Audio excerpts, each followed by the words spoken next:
gonna try refreshing this. And maybe it will update. I hope it does. It should update because I am live now. Just, you know, update please. Hey.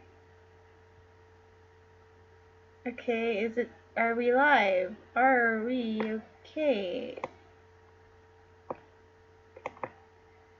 What happened? Are we live? We're live. Okay, we are live. Okay, I guess I'm going to rename this part 2, I guess? 2? Okay, I don't know what happened there. It just, literally, it's just crashed. I don't get what happened there. Why did you do this? Why would you do this, man? I don't know what happened there. It crashed randomly. But we're back. Okay, so as I was saying, whatchamacallit? So we had this fool talking with Ajax who considered himself to be at the same level of Achilles and everything, but you know, there's difference and everything. But the Thucydides, who's a fool, is just like, way with you, and he doesn't really respect him at all in any sort of way. You're not here. Ooh. Come back!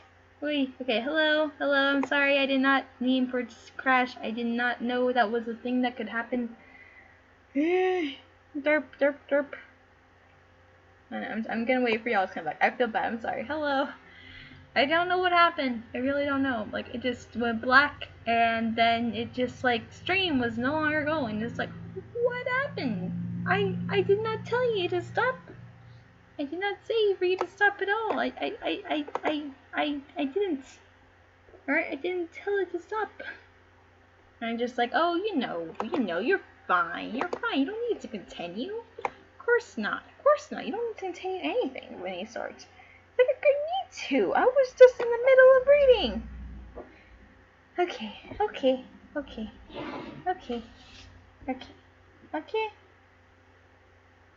Gonna see if Maggie can find her way back over. If she can, that's cool. If not, then, well, okay. Alright, I'll just keep going then. Okay, let's hope it doesn't happen again, because that was just weird. But yeah, now we're here again with Priam and everything, like all the Trojans.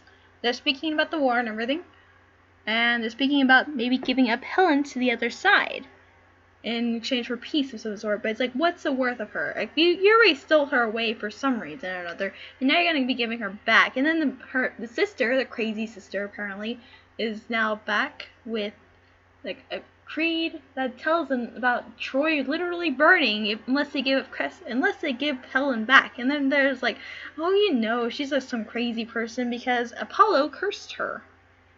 And then that's a recap. Yeah, okay. Okay, let's keep going. Priam, Paris, you speak like one of the besotted on your sweet delights. You have the honey still, but these a gal, so to be valiant is no praise at all. Paris, sir, I propose not merely to myself the pleasures such beauty brings with it, but I would have the soil of her fair rubbed off the honor of keeping her. What treason were it to the ransacked queen, disgrace to your great worth?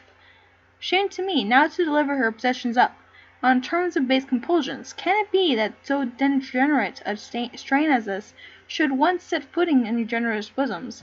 There's not one meanest spirit on our party, without a heart to dare, or sword to draw, when Helen is offended, nor none so noble, whose life were ill bestowed, or death unfeigned, where Helen is subject. Then, I say, we may fight for her, whom we know well, the world's spaces cannot parallel.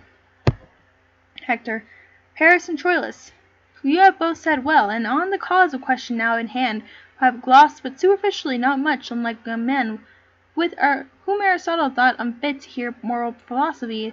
The reasons you allege do more conduce to the hot passions of December blood, than to make up a free determination twixt right and wrong, for pleasures and revenge have ears more deaf than adders to the voice of any true decision. Nature craves all dues to be rendered to their owners. Now, what nearer debt in all humanity than wife to a husband. If this law of nature be corrupted through affection, that great minds of partial indulgence to benumbed wills resist the same.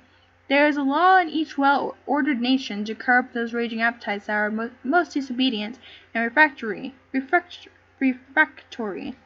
Helen then beats Sparta's king, as it is known she is, these moral laws of nature and nation of speak aloud that to have her back returned. Thus to persist in doing wrong extenuates not wrong, but makes it more heavy. Hector's opinion is this way. Okay, hi Maggie, I hope you're back. Hello.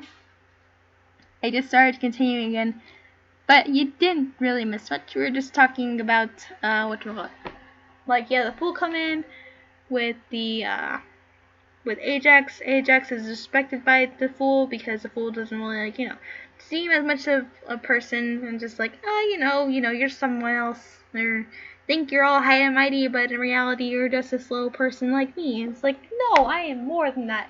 And then Achilles comes in. Okay, cool, great, cool.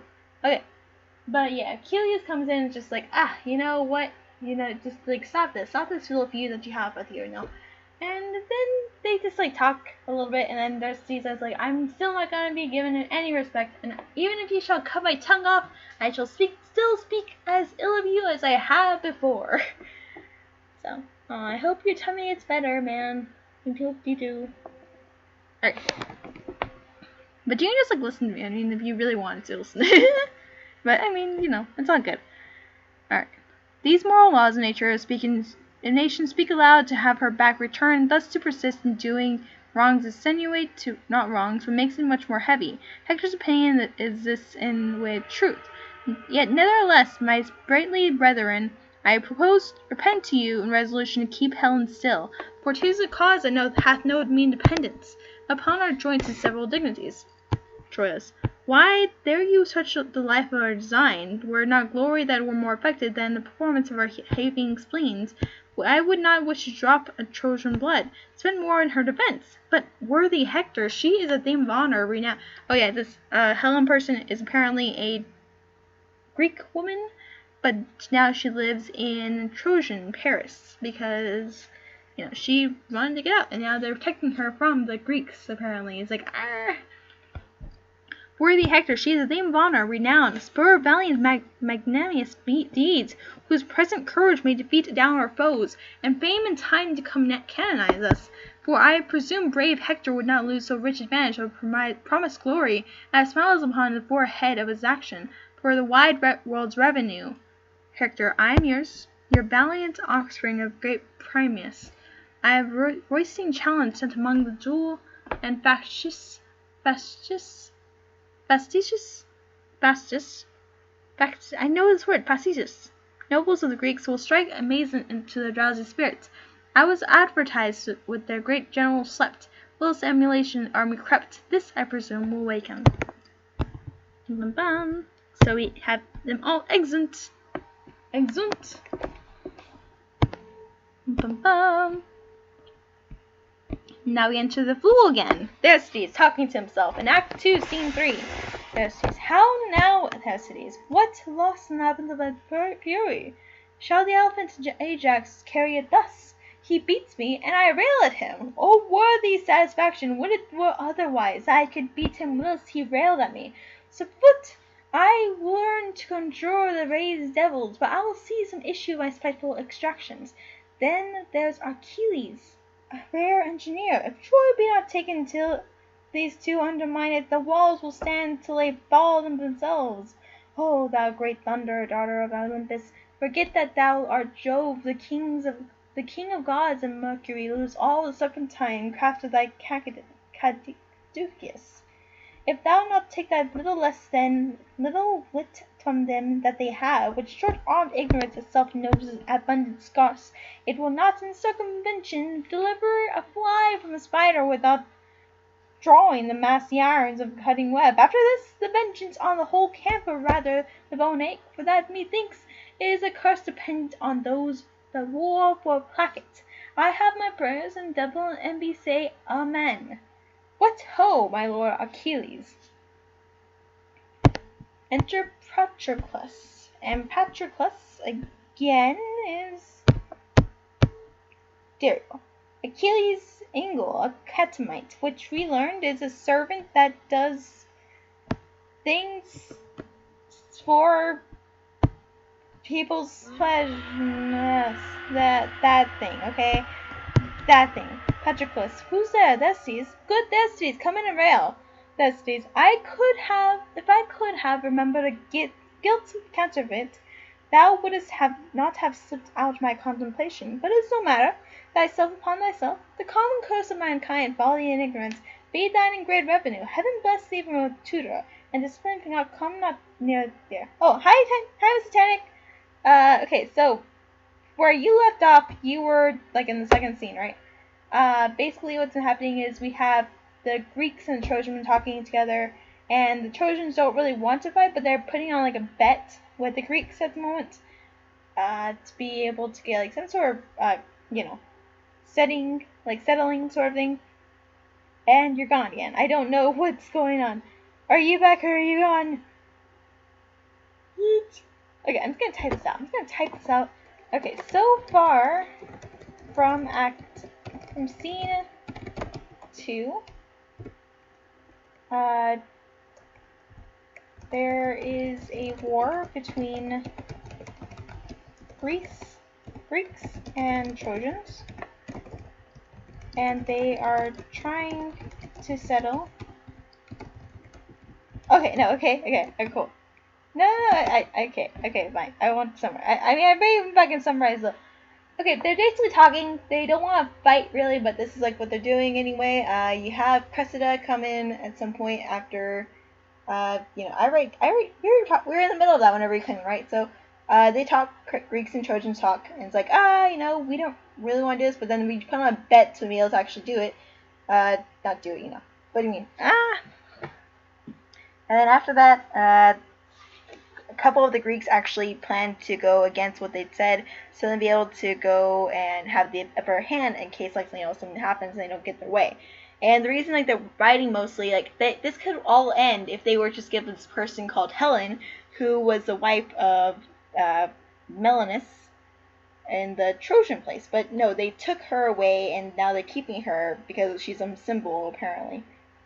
So it's like, is she really all worth this and everything? It's like, And then you have Thersites over here. He was talking with Ajax, who he doesn't really respect at all compared to, Achilles. And, he has Patroclus person who is person to Achilles that he experiments with to do things. So they're talking now, alright? And Thersites just going on about, how he just, despises the youth, Ajax and all that. And yeah, that's where we're at. Okay, if I could remember a guilt counterfeit, thou wouldst not have slipped out of thy contemplation, but it is no matter, thyself upon thyself. The common curse of mankind, folly and ignorance, be thine in great revenue. Heaven bless thee from a tutor, and discipline come not near thee. I let thy blood be thy direction till thy death. Then if she that lays thee out says that thou art a fair corpse, I'll be sworn, and sworn upon't. She never shot up any but Lazars. Amen. Where's Achilles? Patroclus comes forward. Patroclus, what art thou about? Wast thou in prayer? Thersites, aye, the heavens hear me. Enter Achilles. Achilles, who's there? Patroclus, Thersites, my lord. Achilles, where? To Thersites. Art thou come? Where my cheese? Where my digestion? Why hast thou not served thyself into my table so many meals? Come, what's Agamemnon? Thersites, thy commander, Achilles. Then tell me, Patroclus, what's Achilles? I saw the drawings. Oh yeah, thanks. Thersites, thy commander, Achilles. Then tell me, Patroclus, what Achilles? Patroclus, thy lord, Thersites, then tell me, I pray thee, what's thyself? Thersites, thy knower, Patroclus. Then tell me, Patroclus, what art thou? Patroclus, thou mayest tell thou knowest. William is OG. Patroclus, thou mayest tell that knowest. Achilles, oh, tell. Thersites, I'll decline the whole question. Agamemnon commands. Achilles. Achilles is my lord. I am Patroclus' knower, and Patroclus is a fool. Patroclus, you are a rascal. You rascal. Thersites, peace, fool, I have not done.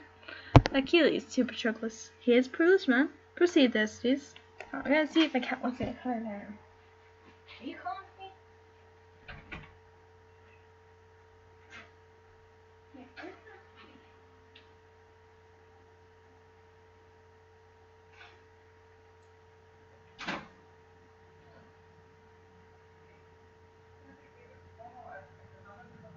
Yeah, I'm saying tomorrow. Yeah. No. Tomorrow you're on team night, right? Yeah. Yeah, I'll bring you. Yeah. Yeah.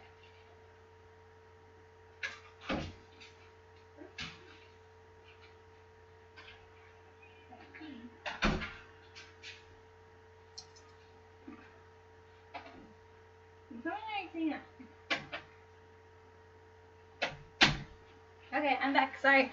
The kitty was calling and it's like, ah! Okay, but I'm back. Sorry about that. Okay. That's his peaceful I've not done. It's like kind of funny because he's a fool. Achilles to Patroclus, he's a privileged man. Proceed, Thersites. Thersites, Agamemnon is a fool. Achilles is a fool. Thersites is a fool. And as for said, Patroclus is a fool. Everyone's a fool except him. Achilles, derive this. Come. Thersites, Agamemnon is a fool to offer to command Achilles. Achilles is a fool to be commanded of Agamemnon. Thersites is a fool to serve such a fool, and Patroclus is a fool positive. Patroclus, why am I a fool?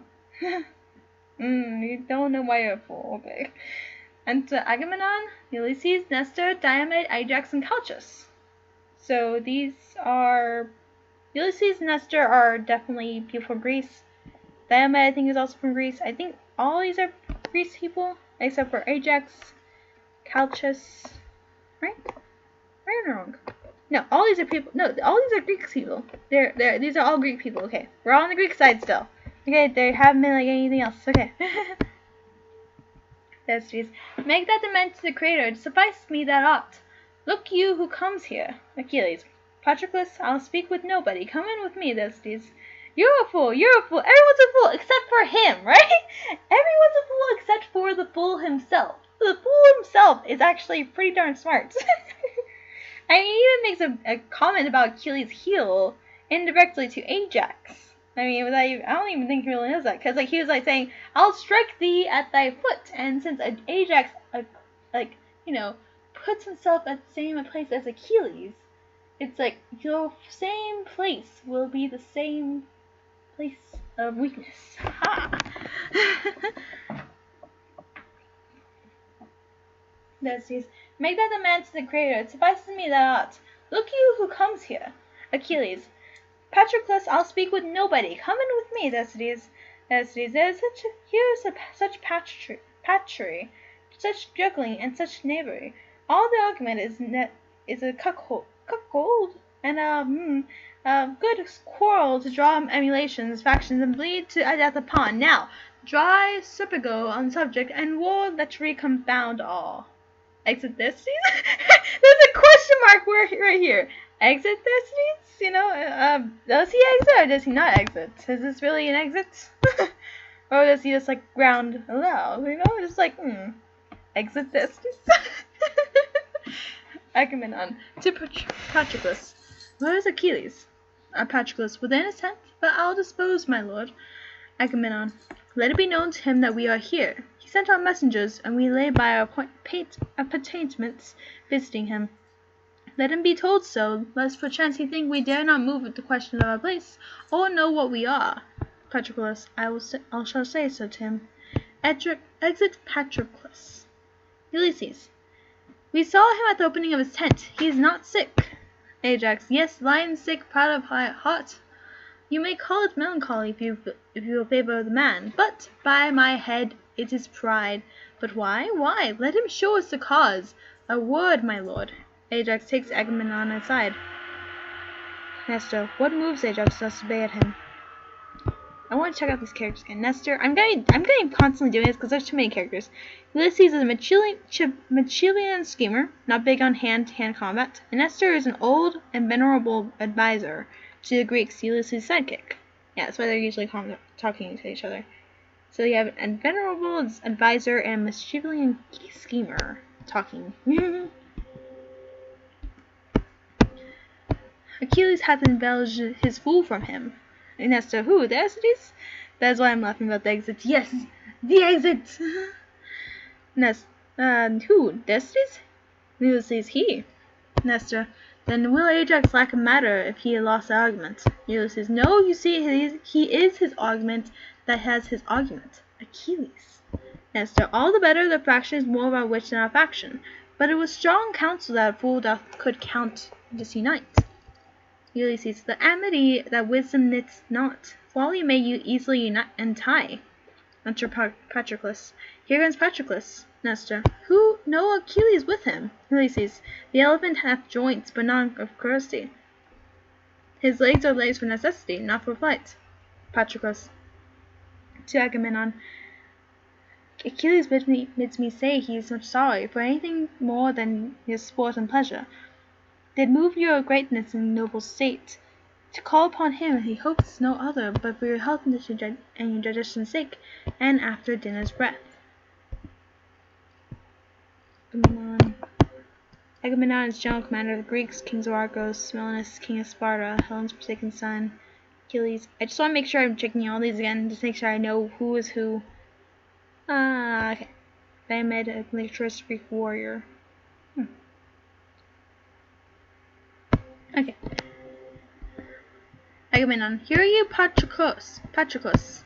We are too well acquainted with these answers, but as if in his evasion, being thus swept with scorn, cannot outfly our apprehensions. Much attribute he hath, and much the reasons why we ascribe to him, yet all his virtues not virtuously of his own part behold, do in our eyes begin to lose their gloss. Yea, and like fair fruit and unwholesome fish, are like to rot untasted. Go and tell him we can speak with him, and you shall not sin. If you do, say we think him over proud and under honest, in self-assumption greater than note of judgment, and warrior themselves. Here tend the savage strangers he puts on, disguise the holy strength of their command, and underwrite in an observing kind his humorous predominance. Yeah. Watch his pettish lines, his ebbs, his flowers, as if the passage of the whole carriage of his action rode on his side. Go tell him this, and add that if he overhold his price so much, wheedle none of him, but let him, like an engine not portable, lie under his report. Bring action hither, this cannot go to war. Stirring dwarf we do allowance give before a sleeping giant. Tell him so. Patroclus, I shall, and bring him his answer presently. Agamemnon, the commander. In second voice we will not be satisfied. We come speak with him. Ulysses, enter you. Exit Ulysses. Ajax, what is he more than another? Agamemnon, no more than what he thinks he is. Ajax, is he so much? Do you not think he thinks himself better a man than I am? Agamemnon, no question. Ajax, will you subscribe his thought to say he is? Agamemnon, no, noble Ajax, you are strong, as valiant, as wise, no less noble, much more gentle, and altogether more tractable. Ajax, why should a man be proud? How doth pride grow? I don't know what it is. Are you sure you don't know what it is, Ajax? 'Cause you really are very proud of yourself. You have much pride. Agamemnon, your mind is the clearer, Ajax, and your virtues the fairer. He that is proud eats up himself. Pride is his own glass, his own trumpet, his own chronicle, and whatever praises itself in the deed, devours the deed in the praise. Enter Ulysses. Ajax, I do hate a proud man as I hate the engendering of toads. Nestor, aside, yet he loves himself. Is that not strange? See? Ulysses, Achilles will not into the field tomorrow. Agamemnon, what is his excuse? Ulysses, he doth rely on none, but carries on the stream of his dispose without observance of respect or respect of any, in will peculiar self-admission. Agamemnon, why will he not upon our fair request untent his person and share the air with us? Ulysses, Things small of nothing, for request's sake only, he makes important, possess what he is with greatness, and speaks not to himself but with a pride that quarrels itself breath. Imagine wrath, holds in his blood swollen, and hot discourse that twixt in his mental and active parts. Kingdom Achilles in commotions rages, and batters against himself itself. What should I say? He is so plaguy proud that death tokens of it cry no recovery. Agamemnon. Let Ajax go to him. To Ajax. Dear Lord, go you and greet him in his tent. 'Tis said he holds you well, and will be led, at your request, a little from himself. Ulysses. Oh, Agamemnon, let it not be so. We'll consecrate the steps that Ajax makes when they go from Achilles. Shall the proud lord abase his arrogance with his own seam, and never suffers matter of the world enter his thoughts save such as do revolve and ruminates himself? Shall he be worshipped of that who we hold in idol more than he? No, this thrice worthy and right valiant lord must not so sail his palm nobly required, nor by my subject his merit, as amply tilted as Achilles is, by going to Achilles, that were to enlarge his fat already pride, and add more coals to cancer where he burns, with entertaining great Hyperon. His lord go to him, Jupiter forbid, and say in thunder, Achilles, go to him. Nestor aside. Oh, this is well, he has the pain of him. Diomed aside, and how his silence drinks up his applause. Ajax, if I go to him with my armed fist, I'll pass him over the face.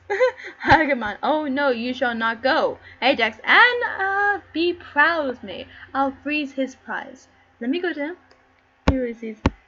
Not for the wood that hangs upon our quarrel. Ajax, a paltry, insolent fellow. Nestor, aside, how he describes himself. Ajax, he not be sociable? Ulysses, the raven chides blackness. Ajax, I'll let his humor's blood. And what we learned about humors the other day, the humors are the 4 kinds of humors that they believed took over everything. So you have black bile, which is like melancholy. You have yellow bile, which is like, anger and everything. You have phlegm, which is like water, which is calm and everything. And they have blood, which is essentially passion, if you have too much of it and everything. So it's like, I'll let his humors bleed, I guess. Agamemnon aside, he will be the physician that should be the patient. Ajax, and all men wear so I mind. Ulysses aside, which would be out of fashion. Ajax, a should not bear it so, or should eat swords first. Shall pride carry it?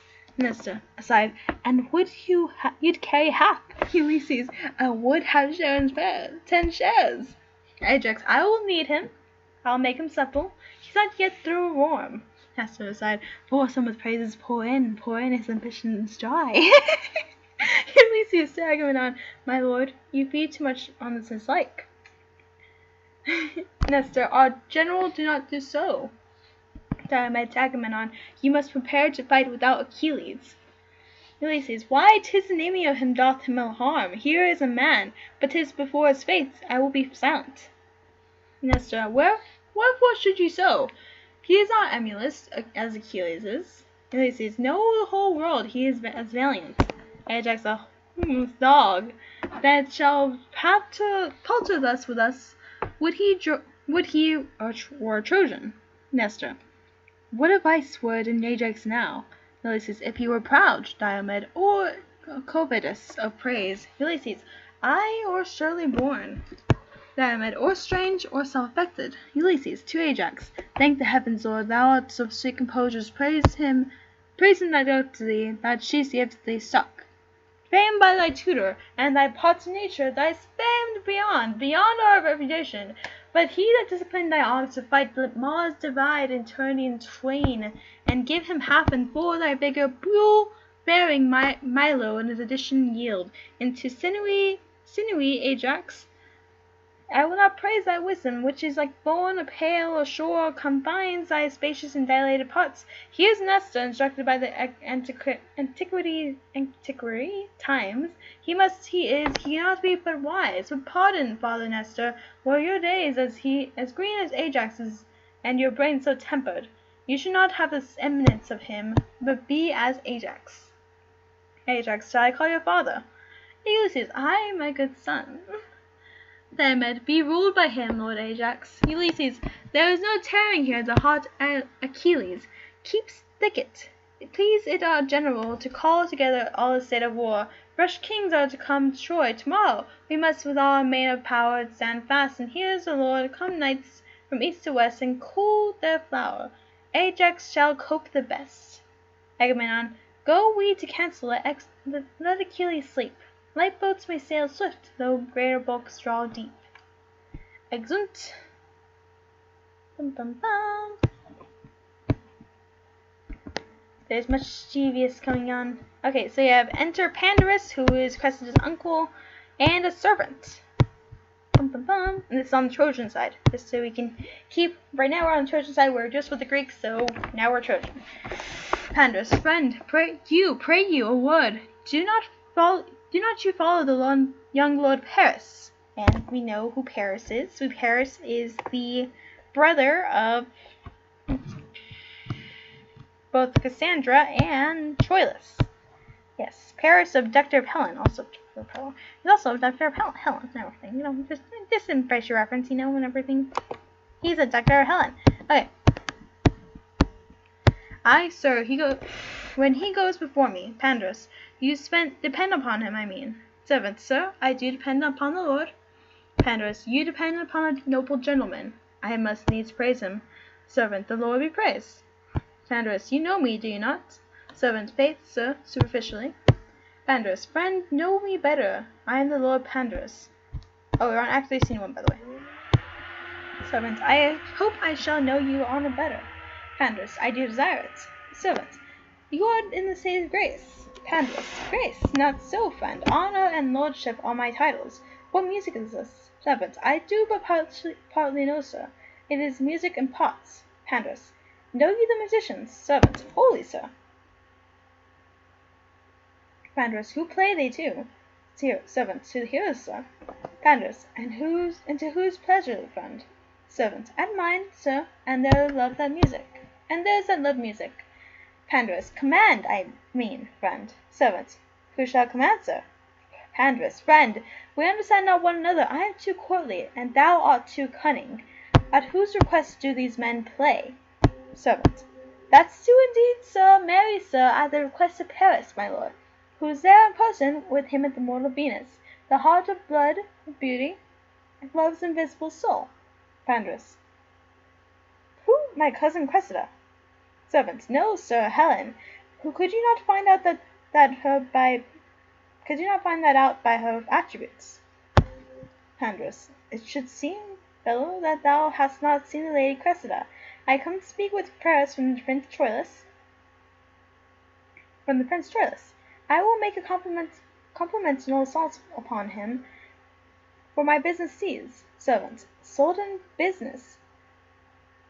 There's a stupid phrase indeed, and to Paris and Helen. So finally we meet Helen, who is the person that was married to the king of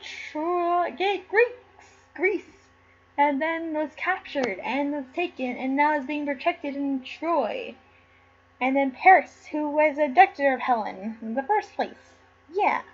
Pandarus, fair be to you, my lord, and to all this fair company, their desires in all measure fairly guide them, especially to you, fair queen. Fair thoughts be your fair pillow. Helen, dear lord, you are full of fair words. Dear lord, you are full of fair words. Pandarus, you speak of your fair pleasure, sweet queen. Fair prince, here is good broken music. Paris, you have broke it, cousin, and by my life you shall make it more whole again. You shall piece it out with a piece of your performance. Now, he is full of harmony. Pandarus, true, lady, no. Helen, oh, sir. Pandarus, rude and sooth and good sooth, very rude. Paris, well said, my lord. Well, you say in so fits. You say so in fits. Pandarus, I have. How many scenes does it have? A lot. Well, it has 5 acts still, and you can see this scene has 3. This act has 3 scenes. Act 4 has 5 scenes, and Act 5 has 8 scenes, and they all vary in size. So it's like, you know.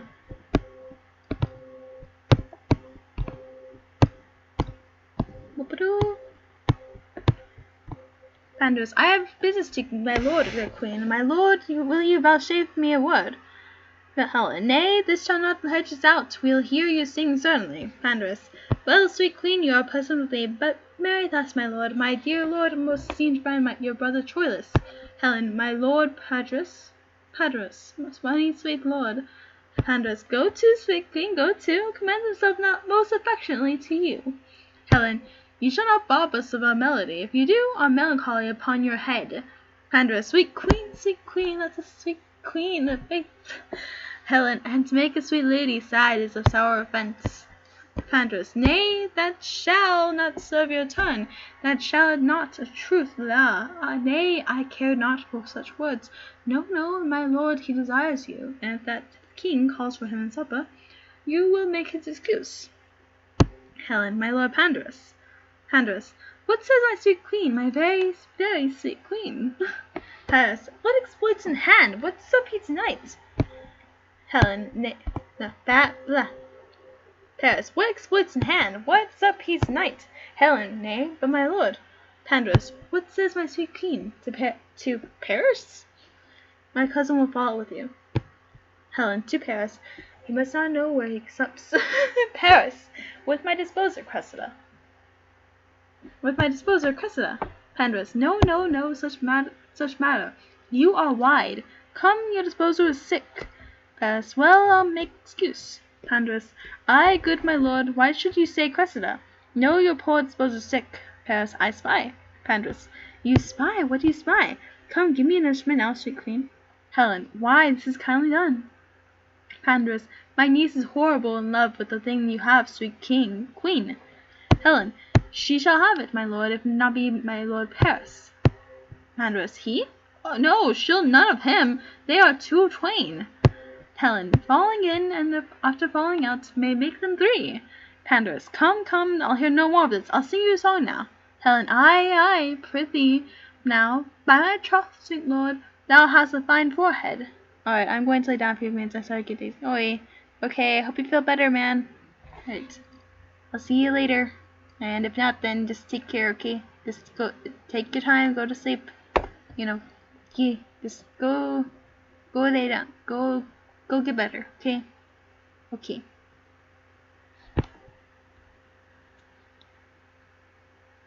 Helen, I prithee now, my troth, sweet lord, thou hast a fine forehead. Pandarus, ay, you may. Helen, let thy song be love. This love will undo us all. Oh, Cupid. Pandarus, love, ay, that shall have faith. Pandarus, ay, good now, love, nothing but love. Pandarus, in good truth, it begins so. Sings, oh jeez. Love, nothing but love, still more, for love's bell shoots bucks and doe. The shaft confounds, not that it wounds, but tickles still the shore. These lovers cry, oh ho, they die, yet that which seems so wound to kill doth turn, oh ho, to ha he. So dying love still, oh ho, a while, but ha, oh ho, goes out for ha, hey yo, hey yo, hey ho. Helen, in love and faith, to the very tip of the nose, Paris, he eats nothing but dove's love, and that breathes hot blood, and hot blood begets not hot thoughts, and hot thoughts begets hot deeds, and hot deeds is love. What? He eats nothing but doves, loves, and breeds hot bloods. And hot bloods beget hot thoughts, and hot thoughts beget hot deeds, and hot deeds is love. Okay. Pandarus, is this generation of love? Hot blood, hot thoughts, and hot deeds. Why are they vipers? Is love a generation of vipers? Sweet lord, or who's afield today? Pandarus, Hector, Deiphobus, Helenus, Atenor, and all the gallantry of Troy. I would fain have armed today, but Nell would not have it so. How chance my brother Troilus would not? Helen, he hangs the lip of something. Do you know all, Lord Pandarus? Pandarus, not I, honey, sweet queen. I long to hear how they spend today. You'll remember your brother's excuse. Paris, to a hair. Pandarus, farewell, sweet queen. Helen, commend me to your niece. Pandarus, I will, sweet queen. Sound of a retreat. Paris, thou They come from a field. Let us to Priam's hall to greet the warriors, sweet Helen. Sweet Helen, I must woo ye to help unarm Hector to his stubbornness buckles.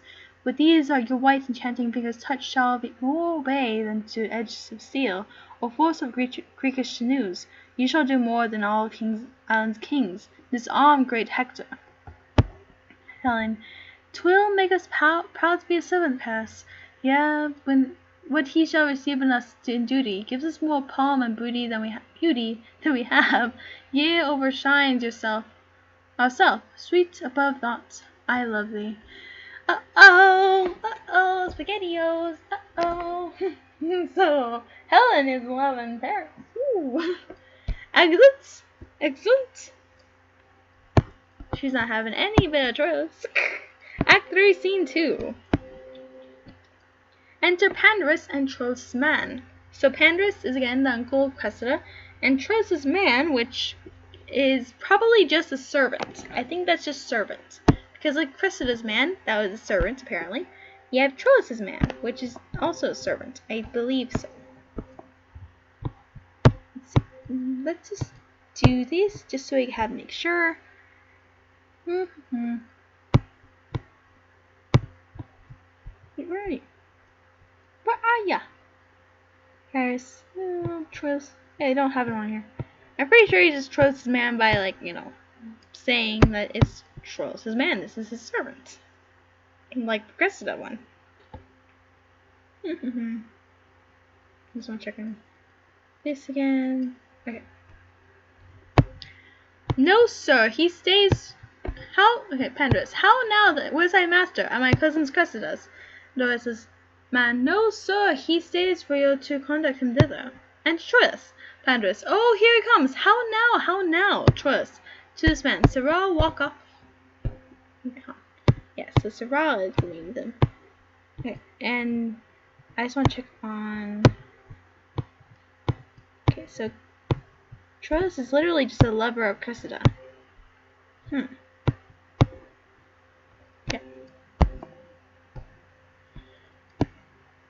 Sorry, I keep looking back at the characters list. It helps me be able to keep everything in focus. Okay. Troilus is mine. No, sir, he stays for conduct thither. Pandarus. Oh, here comes. How now? How now? Troilus to his man. Sirrah, walk up. Pandarus. Have you seen my cousin? Troilus. No, Pandarus. I stalk about her door. Like a strange soul upon Stygian banks, staying for waftage. Oh, be thou my Charon, and give me swift transport unto those fields, where I may wallow in lily beds, repose for the observer. O gentle Pandarus, from Cupid's shoulder pluck his painted wings, and fly with me to Cressida. Pandarus. Walk here in the orchard, but I'll bring her straight. Exit Pandarus. Troilus. I am giddy, expectation whirls around me, the imaginary rush is so sweet that it enchants my sense. What will it be when what the watery palates taste indeed? Love's thy reputed nectar. Death, I fear me, resounding destruction, or some joy too fine, too subtle, potent, and too sharp in sweetness, for the capacity of my ruder powers. I feared much, and I do fear besides that I shall lose distinction in my joys, as doth the battle when they charge on heaps, the enemy flying. Enter Pandarus. Pandarus. She is making her ready. She'll come straight. You must be witty now. She is so blush, and fetches her window short, as if she were frayed with the spirit. I'll fetch her. It is the prettiest villain. It is the prettiest villain. She fetches her breast so short as a new taken sparrow. Exit Pandarus. Troilus. Even such a passion doth embrace my bosom.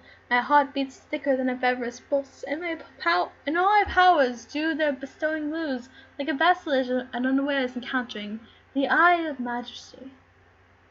Enter Pandarus with Cressida, field. Pandarus. Come, what need you but? Shame's a baby. To Troilus. Here she is now, swear the oaths now that you've sworn to me. To Cressida. What, are you gone again? Cressida pulls away. He must be watched it. It would be made tame, must you? Come your ways, and you draw backward we'll put you thills. To Troilus. Why do you not speak to her? To Cressida. Come draw this curtain, let you see his picture. Pandarus unveils Cressida. Alas, the day, now how loath you are to offend daylight. and 'twere dark you'd close sooner. So, rub on and kiss the mistress. They neck and pet. What? They neck and pet? What the heck is a neck and pet? They neck and pet? How now, kiss and be farm? Build there, carpenter, there is sweet. Nay, you shall fight your hearts out ere I part you. The falconer is hysterical. For all the ducks if they'll go to. Troilus, you have bereft of me of all words, lady. Pandarus, words pay no debt. Get her deeds. But she'll bewray you of deeds too, if she call your activity in question. What billing again? Here's in witness whereof the parties interchangeably. Come in, I'll go get a fire. Then he finally exits and leaves the two alone. Cressida, will you walk in, my lord? Troilus, oh, Cressida, how often I wished me thus. Cressida, wished, my lord, the gods grant, oh, my lord. Troilus, what should they grant? What makes this pretty abruption? What too curious dragon espises my sweet lady in the fountain of our love? Cressida, more dregs than water if my tears have eyes. Troilus, fears make devils cherubims. They never see truly. Cressida, blind fear that seeing reason leads, finds safer footing than blind reason, stumbling without fear. To fear the worst oft cures the worse. Troilus, oh, let my lady apprehend no fear. In all Cupid's pageants there is no presented monster. Cressida, nor nothing monstrous neither. Troilus, nothing but our undertakings when we vow to weep seas, live in fire, eat rocks, tame tigers, thinking of it harder than our mistress who devised in position enough then for us to undergo any difficulty imposed. This is the monstrosity in love, lady, that the will is infinite, and the execution combined, and that the desire is boundless, and the act of a slave to limit.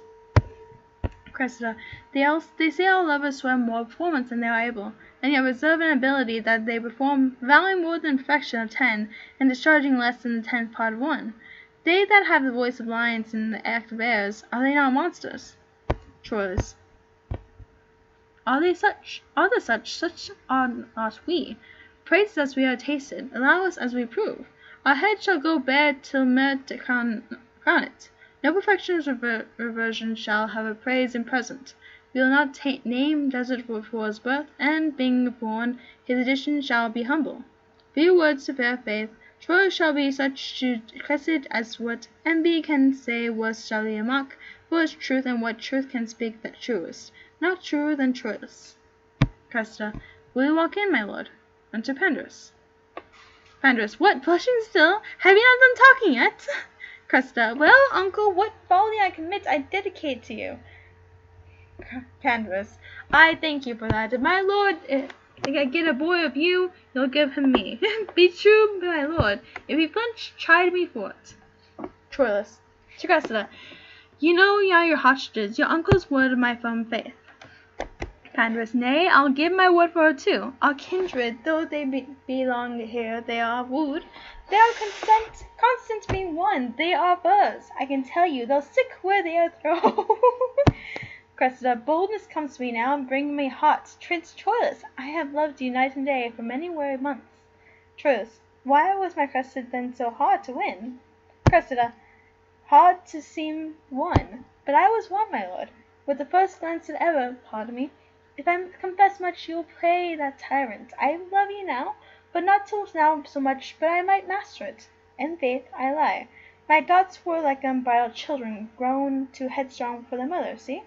We fools, why have I babbled?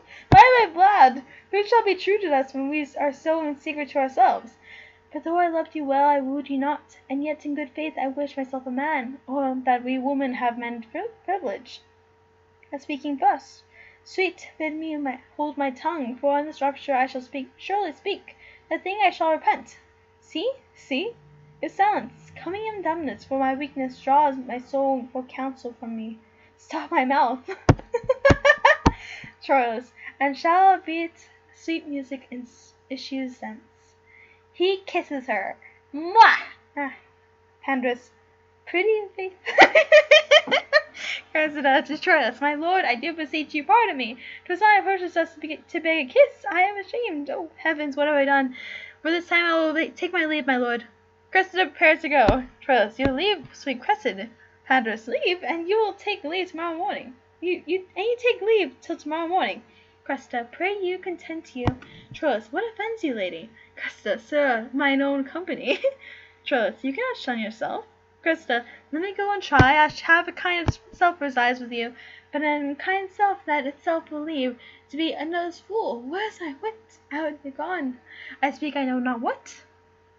Troilus, well, know that they speak so wisely. Cressida, perchance, my lord, I show more craft than love, and fell so roundly to a large confession to angles for your thoughts. But you are wise, or else you love not. For to be wise in love exceeds man's might that dwells with gods above. Troilus, oh, that I thought I could be a woman, as if it can, I'll presume in you. To feed it for aye her lamp and flames love, to keep her constancy and plight in youth, are living beauties outward, and with a mind that doth renew, swifter than blood decays. Thou that persuasion could be but thus convince me that my integrity and truth to you might be affronted with the imagined weight of such winnowed purity and love. How were I been uplifted? But, alas, I am as true as truth's simplicity, and simpler than the infancy of truth. Cressida, and that I'll war with you. Troilus, our virtuous fight. When with right wars who shall be most right, true swains in love shall in the world come. Approve their truce by Troilus, with their times full protest and oath of big, compare, wants, similes, truth tired iteration, as truth, as seal, as plentage as to the moon, as sun to day, as shuttle to her mates, as iron to adamant, as earth to the center, yet after all the comparisons, truth, as truth's authentic author to be cited, as true as Troilus shall crown up the verse, and signify the numbers. Cressida, prophet may you be, if I may be false, or swerve out a hair from truth. When time is old and hath forgot itself, when water drops have worn the stones of Troy, and blind oblivion swallowed cities up, and mighty states characterlessness had granted to dusty nothing, yet doth memory from false among false maids in love, upbraid by falsehood. When they said, a false as air, as water, as wind, as sandy earth, as fox to lamb, as wolf to Ephra's cloth, paw to the hind, or step-dame to her son, yea, let them say, to stick the heart of falsehood, as false as Cressida. Pandarus, go to, bargain a maid, seal it, I'll be the witness. Here, I hold your hand, here, my cousins. If ever you prove false to one another, since I have taken such pains to bring you together, let all pitiful goers between be called to the world's end after my name. Call them all Pandars. Let all constant men be Troiluses, and all false women Cressids, and all brokers between Pandars. Say Amen. Troilus, Amen. Cressida, Amen. Pandars, Amen. Whereupon I will show you a chamber, which bed, because it shall not speak of your petty counters. Press it to death. And you away, and Cupid grants all tongue-tied maidens here bed, chamber, and Pandar to provide this care. Jeez, Pandarus, jeez, you're pushing it a bit much, aren't you, maybe? This was my opinion. Act 3, Scene 3. Enter Ulysses, so this is all Greeks again. Ulysses, Diomed, Nestor, Agamemnon, Ajax, sort of, I guess. Menelaus and Calchas flourish. Okay, so just to recap, Ulysses and Nestor are, the two, the people, we talk to each other a lot. Haha, you're like, yeah, you got your person right here who is just like, yes, I am a mastermind of things, and Nestor's just like, oh yeah, I'm your sidekick over here. And then you have Diomed, just the other person from Greece. Agamemnon, who is commander. Ajax, who feels himself as though he were Achilles, but it's actually just, someone else that, just doesn't. Let me just go over here. Ajax considers himself equal to. That's all it says, That's all it says. Okay. Diomed, a illustrious Greek warrior, also called Diomedes Destes, satirical rogue gesture. Okay. The fool of both Achilles and Ajax Greek. So yeah. See, I know what I'm talking about. Calchas is who? Wait, Calchas. Calchas. It's Calchas. Is this person over here?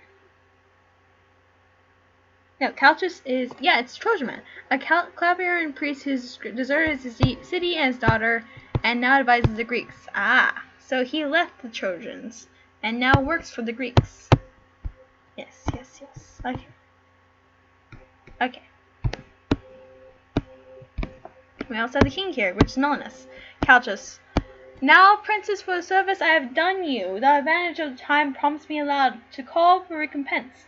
Appear to your mind that through the sight I bear and things to love, I have abandoned Troy, left my possession, incurred a traitor's name, and exposed myself from certain and possessed conveniences to doubtful fortunes, sequestering from me all the time acquainted custom and condition, make tame and most familiar to my nature, here to do your service and become as new in the world, strange and acquainted. I do beseech you, as in a way of taste, I give now a little benefit.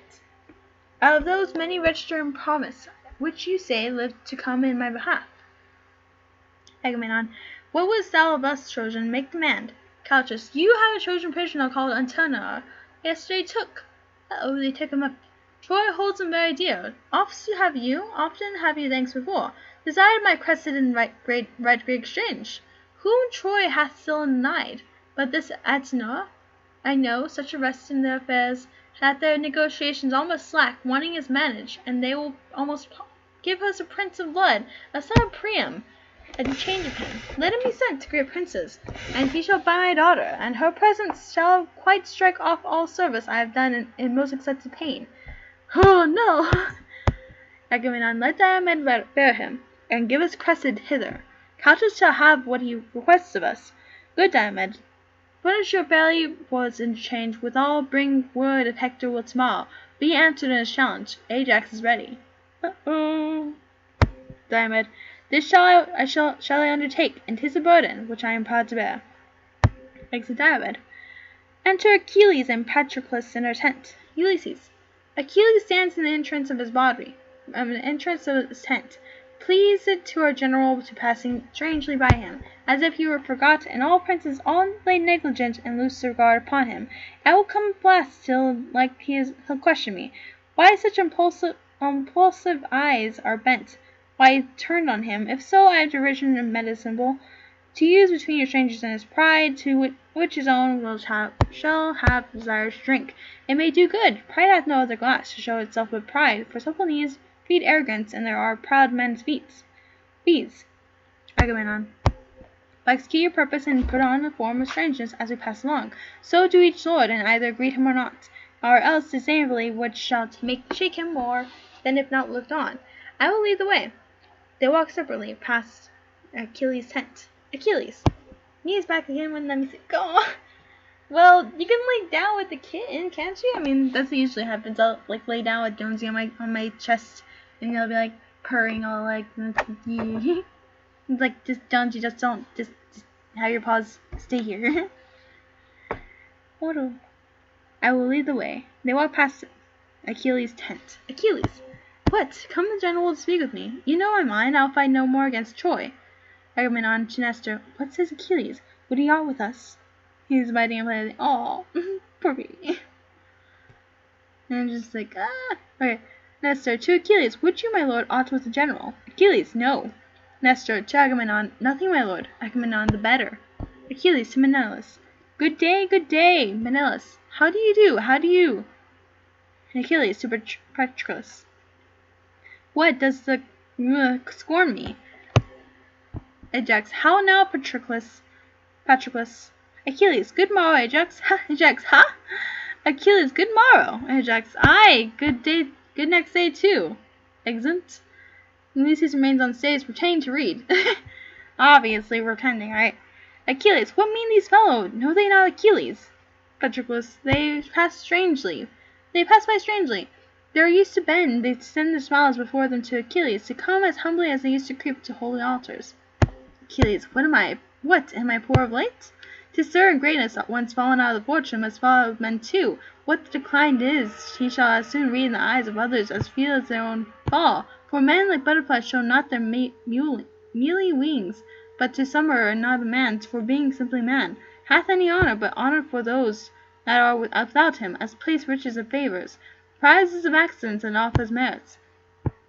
So, you missed the part where, whatchamacallit, finally you had Troilus and Cressida, like, finally being in the same room together, like, you find out that they're lovers and everything, and that they've been, like, wanting to, like, love each other, but then, Cressida is, like, too embarrassed to say such, and, like, feels like it's a man's, option to do that, and, like, Troilus has been in love with her for a while, and so they talk and everything, then the uncle of Cressida is just like, oh yeah, let's join you two right now, because I've worked so hard to put you two together, to ship you two, it's taken so long, and then he gives them, like, a chamber to go together in and possibly do the woo-ha thing-majig.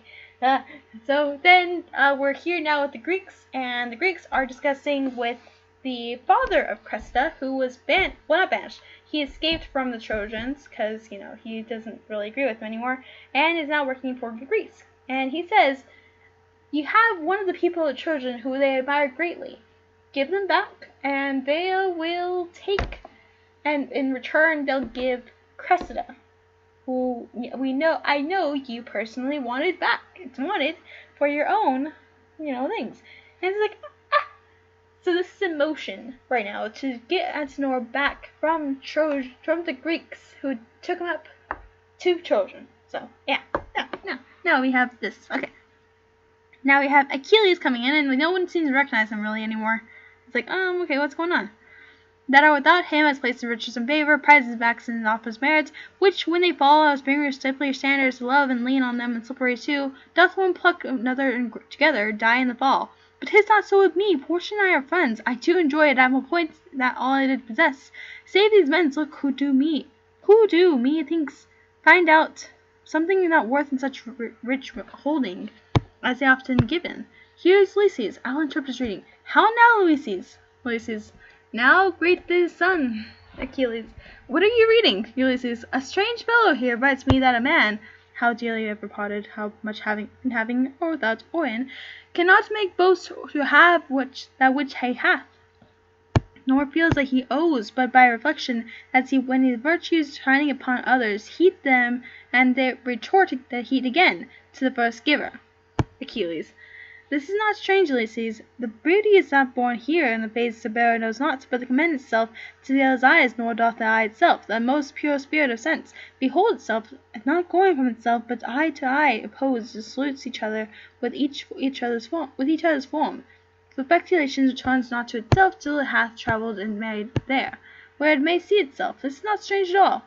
Ulysses, I do not strain it at a position, it is familiar, but at author's drift, who in the circumstance expressively proves that no man is lord of anything, though in and of himself there is so much insisting till he communicate his parts to others, nor doth he of himself know them for aught, till he behold them formed of the applause, where they are extended to, like an arch, reverberate the voice again, or like a gate of steel, fronting the sun, receive the renders back. His vigor and his heat was much wrapped in this, and it apprehended here immediately the unknown Ajax. Heavens, what man is there? A very horse that he knows not what. Nature, what things there are, most object in regard and dear in use, what things again most dear in esteem and poor in worth, now shall we see to-morrow. An act that very chance doth throw upon him. Ajax renowned, O heavens, what some men do, while some men leave to do. What some men creep in skittish fortune halls, while others play the idiots in their eyes. How one man eats into another man's pride. While pride is feasting men's wantonness, to see the Grecian lords, why, even arrayed, they clap to the lubber Ajax on the shoulder, as if his foot were on a brave Hector's breast, and great Troy shrinking. Achilles, I do believe it, for they pass me by as a miser, and misers do by beggars, neither gave to me good work nor look. What, are my deeds forgot? Ulysses, time hath my lord a wallet at his back, wherein he puts alms for oblivion, a greater sized monster in ingratitude, so scrape our good deeds past, which are devoured as fast as they are made. Forgot as soon as done. Perseverance, my lord, keeps honor bright. To have done is to hang, quite out of fashion, like a rusty mail, a monumental mockery. Take the instant way from honor, for honor is travel and straight to narrow, where one but goes abreast. Keep them the path, that for emulation hath 1,000 sons, that one is by pursue, but if you give away, or hedge aside from the direct forthright, Like to enter its tide, they all rush by and lay hindmost. Roy, a gallant horse, fallen in the first rank, lie there for pavement to object near or run untrampled on. Then what they do in present, though less than yours in the past, must overtop yours. For time like a fashionable host that slightly shakes his parting guest by the hand, with his arms outstretched that he would fly, grasps in the corner the welcome ever smiles, and farewells goes out sighing.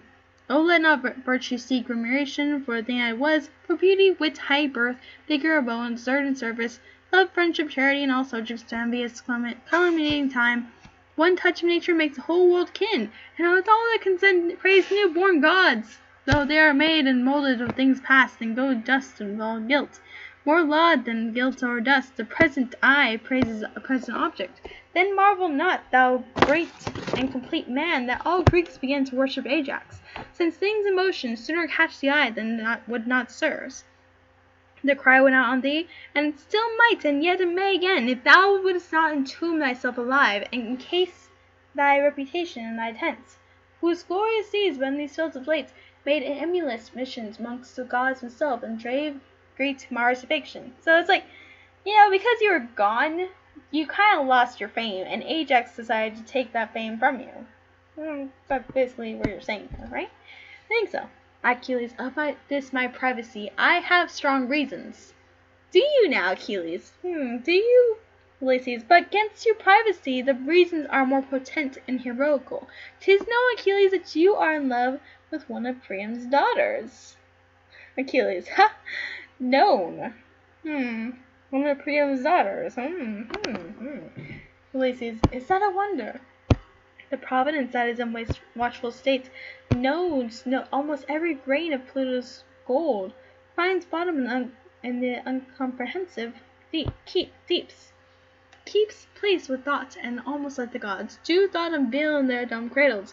There is a mystery with whom relation durst never meddle, in a soul state which hath an operation more divine than breath or pen can give exposure to.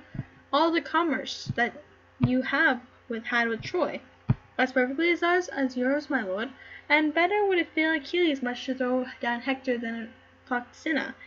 But it must grieve you, young Pyrrhus, now at home, when the famed shall in our island sound her trump, and all the Greekish girls shall tripping singing, great Hector's sister did Achilles win.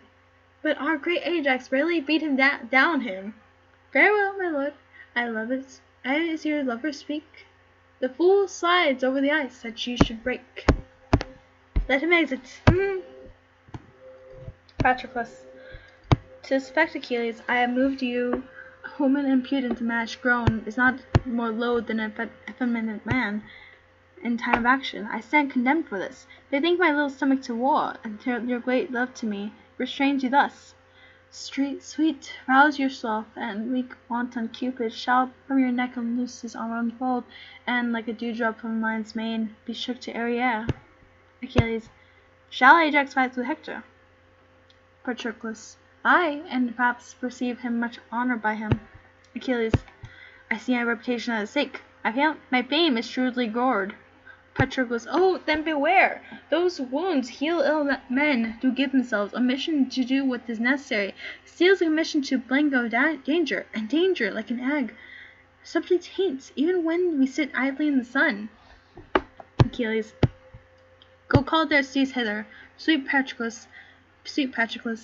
I'll send the fool to Ajax and desire him, Tinvit, the Trojan lords after combat, to see us here unarmed. I have a woman's longing and appetites that I am sick withal, to see great Hector in his weeds of peace.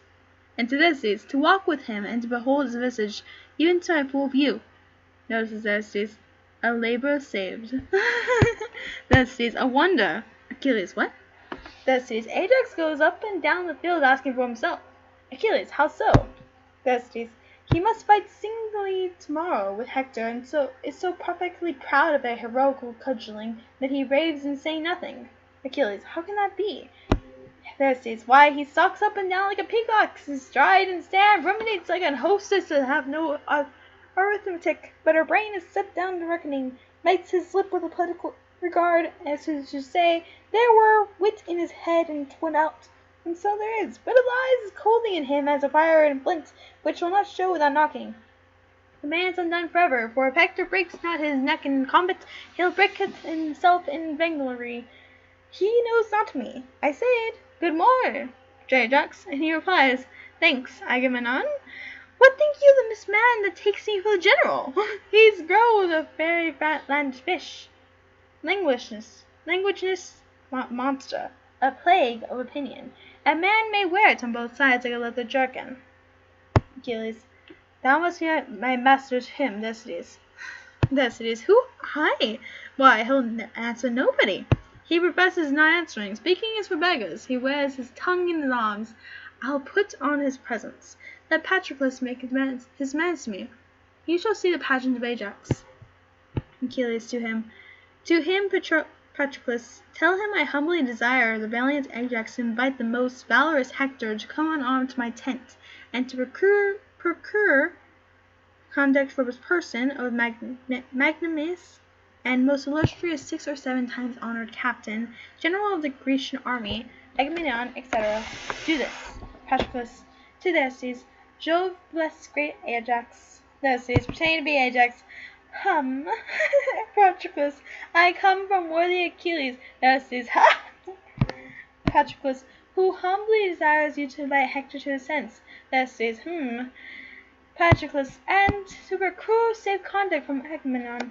Thersites, Agamemnon. Patroclus, I, my lord. Thersites, ha! Patroclus, why say you to't? Thersites, God be with you with all my heart. Patroclus, you answer, sir. Thersites, if tomorrow be a fair day by 11 o'clock, it will go one way or other. Howsoever, you shall pay me for as he has me. Patroclus, you answer, sir. Thersites, pretending to exit, fare you well with all my heart. Achilles, why, but he is not in this tune, is he? Thersites, no, but he is out of tune thus. What music will be in him when Hector has knocked out his brains, I know not, but I am sure none unless the fiddler Apollo gets his sinews to make tattlings on. Achilles, come, thou shalt be a bearer of a letter to set him straight. Thersites, let me carry another to his horse. Let the more capable creature. Achilles, my mind is troubled and the fountain stirred, and I myself have seen out the bottom of it. Thersites, would the fountain of your mind were clear again, I might water a donkey as it. I had rather be a tick and sheep than a valiant ignorance. Dang, so they know Ajax not going to be doing well tomorrow. Act 4, Scene 1. Enter at one door Aeneas with a torch, so we're back to Trojans, and another door Paris, Deiphobus, Antenor, who is the captured one apparently, and Diomed and Grecian with the attendants carrying torches. So they're here to make the exchange. Bum, bum, bum. Paris. See? Ho, who is that there? Deiphobus. It is the Lord Aeneas. Aeneas. Is the prince of their person? Had I so good occasion to lie along as you, Prince Paris, nothing but heavenly business should I rob my bedmate of my company. Diomed. That's my mind too. Good morrow, Lord Aeneas. Aeneas. Paris, a valiant Greek, Aeneas. Take his hand, witness the process of your speech wherein you told how Diomed in a whole week by days did haunt you in the field. Aeneas to Diomed, health to you, valiant sir. During all questions self-gentle truce, but when I meet you armed at black defiance. As black defiance as heart can think or courage execute.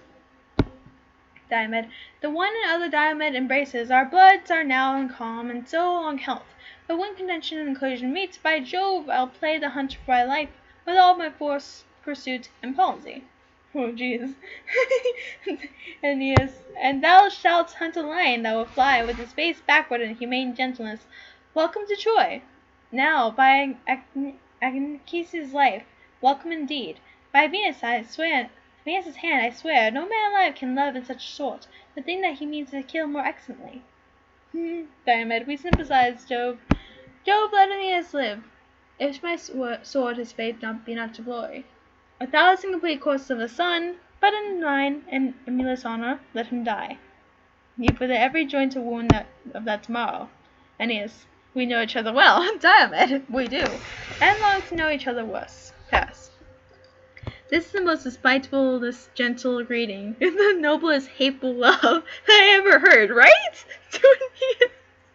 What business so early? Aeneas, I was sent to the king, but why I know not. Paris, his purpose meets you. I was to bring this Greek to Calchas' house, and there to render him for the enfreed Antenor, that fair Cressida. Let's have your company, or if you please, drawing Aeneas aside. Haste there before us. I constantly do think, or rather call my daughter so large, my brother Troilus lodges there tonight. Rouse him and give him an reproach. With the whole quality thereof, I fear we shall be much unwelcome. Aeneas, I assure you, Troilus had rather Troy were born from Greece than Cressida born from Troy. Paris, there is no help. The bitter suspicion of time will have it so. Our Lord will follow you. Aeneas, good morrow all. Exit Aeneas. Pass. And tell me, noble Diomed, faith tell me true, even if the soul of sound good fellowship, who in your thoughts merits the fair Helen most, myself or Melanus? Diomed, both alike. He merits well to have her that doth seek her, not making any scruple of a soiler. With such a hell of pain and world charge that you might as well to keep her that defend her, not palpitating the taste of dishonour. With such a costly loss of wealth and friends, he like a pulling would drink up the lees and dregs of a flat-tamed peace. You like a leech of lions are pleased to breed out your inheritors. Both merit poise each way is no less or no more.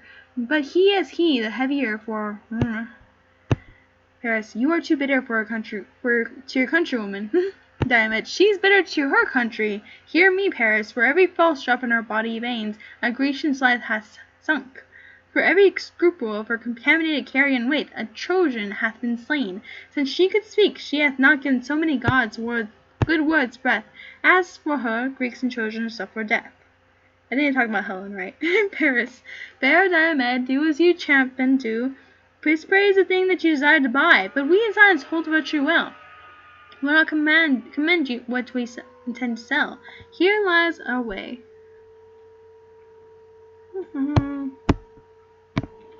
Act 4, Scene 2. Enter Troilus and Cressida. Troilus, dear, trouble not yourself, the morn is cold. Cressida, then see, my lord, I'll calm my uncle down. He shall unbolt the gates. Troilus, trouble not to bed, sleep kill those pretty eyes, and give the soft attachment to thy senses, as infants empty of all thought. Cressida, good morrow then. Troilus, I prithee, now go to bed. Cressida, are you weary of me? Troilus, oh Cressida, but the busy day, walked by the lark, hath roused the ribald crows, and dreary night will hide our eyes no longer. I would not from thee. Cressida, night hath been too brief. Troilus, beshrew the witch, the venomous wights she stays as tediously as hell, but flies to grasp of love with wings and momentary swift and not. You will catch a cold and curse me. Cressida, prithee tarry, your men will never tarry. A foolish Cressida, oh foolish Cressida, I might still have held off, and then you would have tarried. Hark, there's one up. Pandarus within. What's all the doors open here? Troilus, it's your uncle. Enter Pandarus. Cressida, pestilence on him, now will he be mocking, I shall have such a life. Pandarus, how now, how goes maidenheads? Hear you, maid, pretending not to recognize Cressida, where is thy cousin Cressida? Cressida, go hang yourself, you naughty, mocking uncle, you bring me to do, and then you flout me too. Pandarus, to do what? To do what? Let us say what I brought you to do. Cressida, come, beshrew your heart, you'll never be good nor suffer others. Pandarus, ha ha! Alas, poor wretch, a poor Chipochia, hast not slept tonight. Would he not, a naughty man, let it sleep? A bugbear take in. One knocks. I'm listening while writing in my journal. Q. Cressida, did I not tell you, would he were knocked at the head? Who's at the door? Good uncle, go and see, my lord, coming you again into my chamber. You smile and mock me, as if I meant naughtily. It's like, come to my chamber. You smile and mock me, as if I meant naughtily. Troilus laughs. Cressida, come, you are deceived. I think no such thing. How honestly they knock. Pray you, come in. Knock. I would not for half Troy have seen you here. Exit Troilus and Cressida. Pandarus. Who's there? What's the matter? Will you beat down the door? How now? What's the matter? Enter Aeneas. Good morrow, lord, good morrow. Pandarus. Who's there? My lord Aeneas. By my troth, I knew you not. What news with you so early? Aeneas. Is not Prince Troilus here? Pandarus. Here? What should he be doing here? Aeneas. Come, he is here, my lord. Do not deny him. It doth import him such much to speak with me. And Pandarus. Is he here, say you? 'Tis more than I know, I'll be sworn. For my own part, it came in late. What should he do here? Aeneas. Woe, nay then, come, you'll do him wrong, ere you are where. You'll be so true to him, to be false to him. Do you not know of him? Do not you know of him? But yet go fetch him hither. Go. I know, right? Enter Troilus. How now? What's the matter? Aeneas. My lord, I scarce have leisure to salute you. A matter is so rash that is at hand. Paris, your brother, and Deiphobus, and Grecian Diomed are Antenor deliver us, and with him forthwith, ere the first sacrifice within this hour. We must give up Diomed's hand, the lady Cressida. Oh! Troilus. Is it concluded so?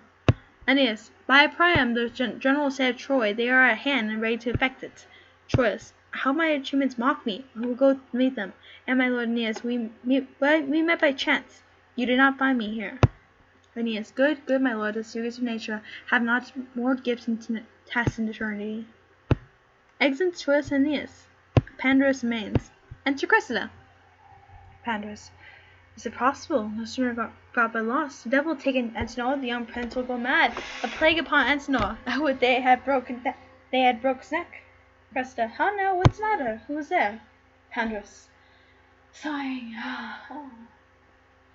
Cressida. Why do you sigh so profoundly? Where is my lord? Come, tell me, my uncle, what's the matter? Pandarus. For I was deep under the earth as I above. Cressida. Oh, the gods, what's the matter? Pandarus. Prithee, I get thee in. Would thou hadst never been born? I knew thou wouldst been his death. Oh, poor gentleman, a plague upon Antenor. Cressida kneeling. Good uncle, I beseech you. On my knees I beseech you. What's the matter? Just tell me what's the matter. Thou must be Pandarus. Thou must be gone, wench. Thou must be gone. Thou art changed for Antenor. Thou must be to thy father, and be gone from Troilus. 'Twill be his death. 'Twill be his bane. He cannot bear it. Cressida. Oh, you immortal gods, I will not go. Pandarus. You must. Cressida. I will not, uncle. I have not forgot my father. I know no touch of a constant beauty, no kin, no love, no blood, no soul so near me as is sweet Troilus. Oh, you gods divine, make Cressida's name the very crown of falsehoods, if ever she leaves Troilus.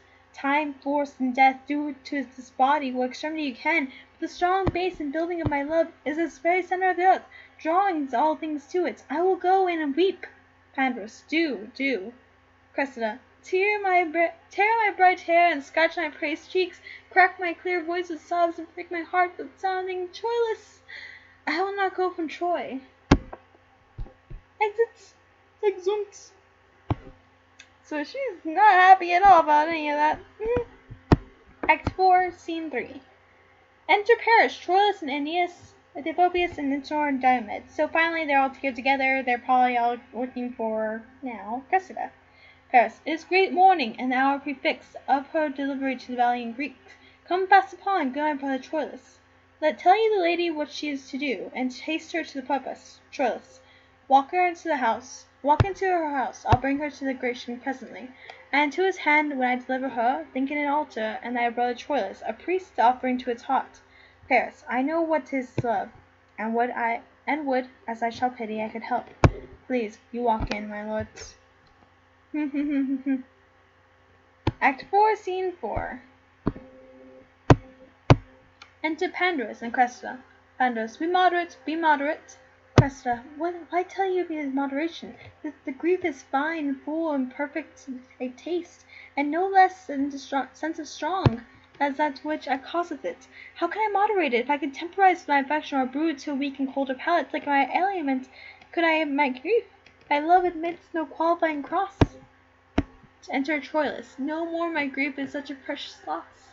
Pandarus. Here he comes, a sweet duck. Sweet duck. Cressida, oh, Troilus, Troilus! Andres, what a pair of spectacles here. Let me embrace too. Oh, heart, as the goodly saying is.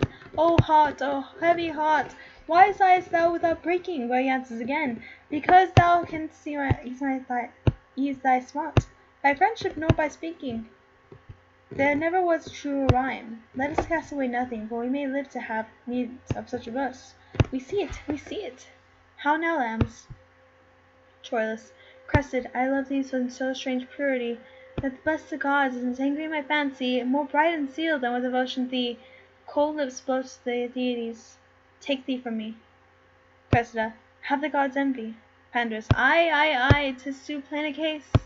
Cressida, and is it true I must go from Troy? Troilus, a hateful truth. Cressida, and what? From Troilus too? Troilus, from Troy and Troilus. Cressida, is it possible? Troilus, and suddenly where injury of chance puts leave taking, jostles roughly by, all time pause, rudely beguiles our lips of all wretched I endure, forcibly prevents our locked embrasure, strangles our death vows, even in the birth of our labouring breaths, we two, that so many thousand sighs by each other, most poorly sell ourselves, with the rude brevity and discharge of one, injurious time, now with the robber's haste, crams the richer with ivory up. He knows not how, as many farewells as these stars in heaven, with distinct breath and consigned kisses them. He fumbles up into lucid adieu, and scans us with a single famished kiss, distasting with solid broken tears. Aeneas within, my lord, is the lady ready?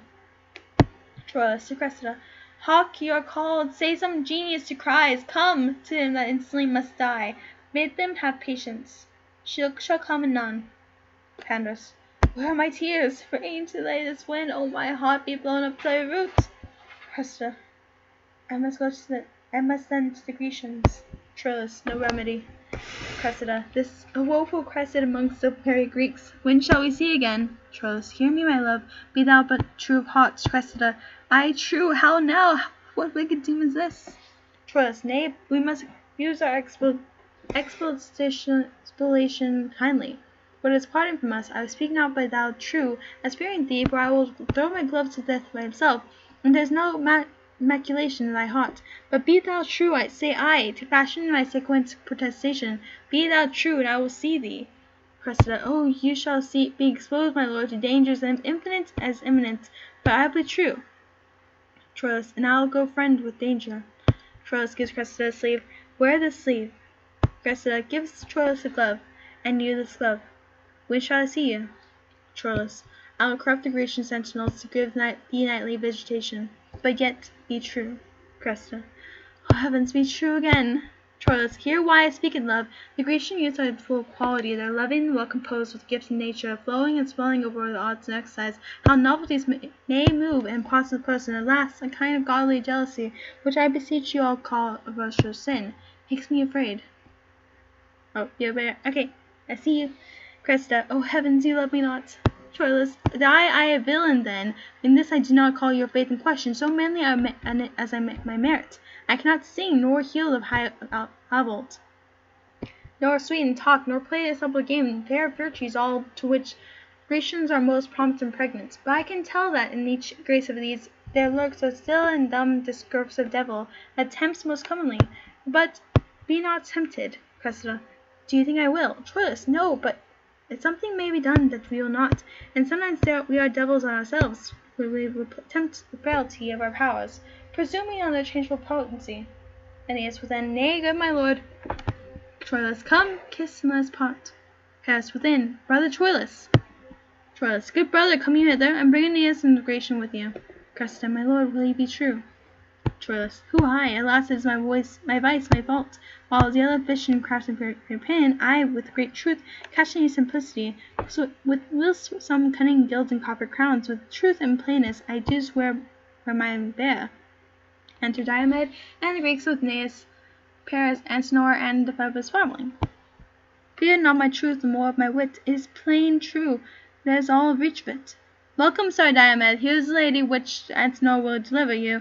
At the port, lord, I'll give her thy hand, and by the way possess thee what she is, and treat her fair, and by my soul, fair Greek, if ever thou stand in mercy for my sword, name Cressida, and thy life shall be as safe as Priam is in Ilium. Diomed, fair Lady Cressida, so please do save the ranks and prince expect the lustre in your eye, heaven in your cheek. Please of your fair visage, and Diomed, you shall be mistress and command him wholly. Troilus, Grecian, thou dost not use me courteously. To shame the seal of my petition towards of praising her, I tell thee, Lord of Greece, she is as fair high soaring over their praises as thou, unworthy to be calling her servant. I change thee use her well, even for my charge.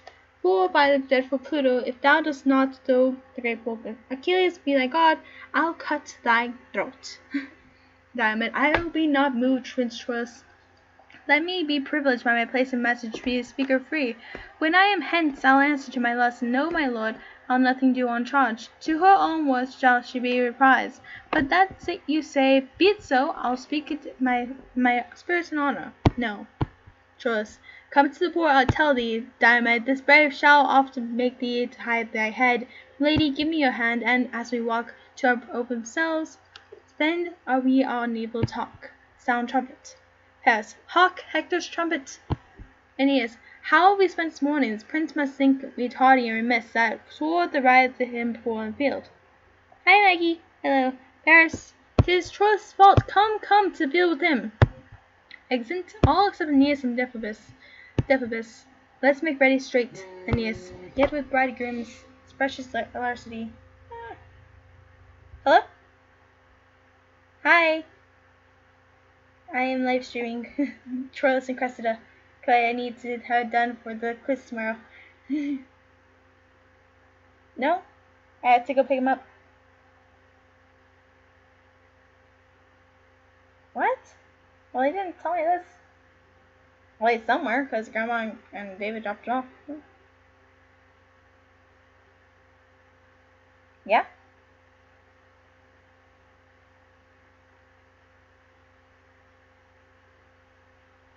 Yeah, you might want to call him.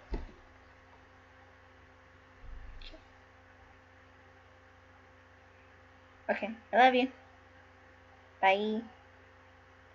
Okay, sorry, I just got my mom wants to call me, so, okay. Aeneas, get and bridegroom's fresh alacrity, let us address to tend on Hector's heels. The glory of a Troy doth this day lie on his fair worth and shingled chivalry. Act 4, Scene 5. Enter Ajax. You're on the phone with us. Sorry. Enter Ajax armed, Achilles, Patroclus, Agamemnon, Menelaus, Ulysses, Nestor, Calchas, and attendants, including a trumpeter.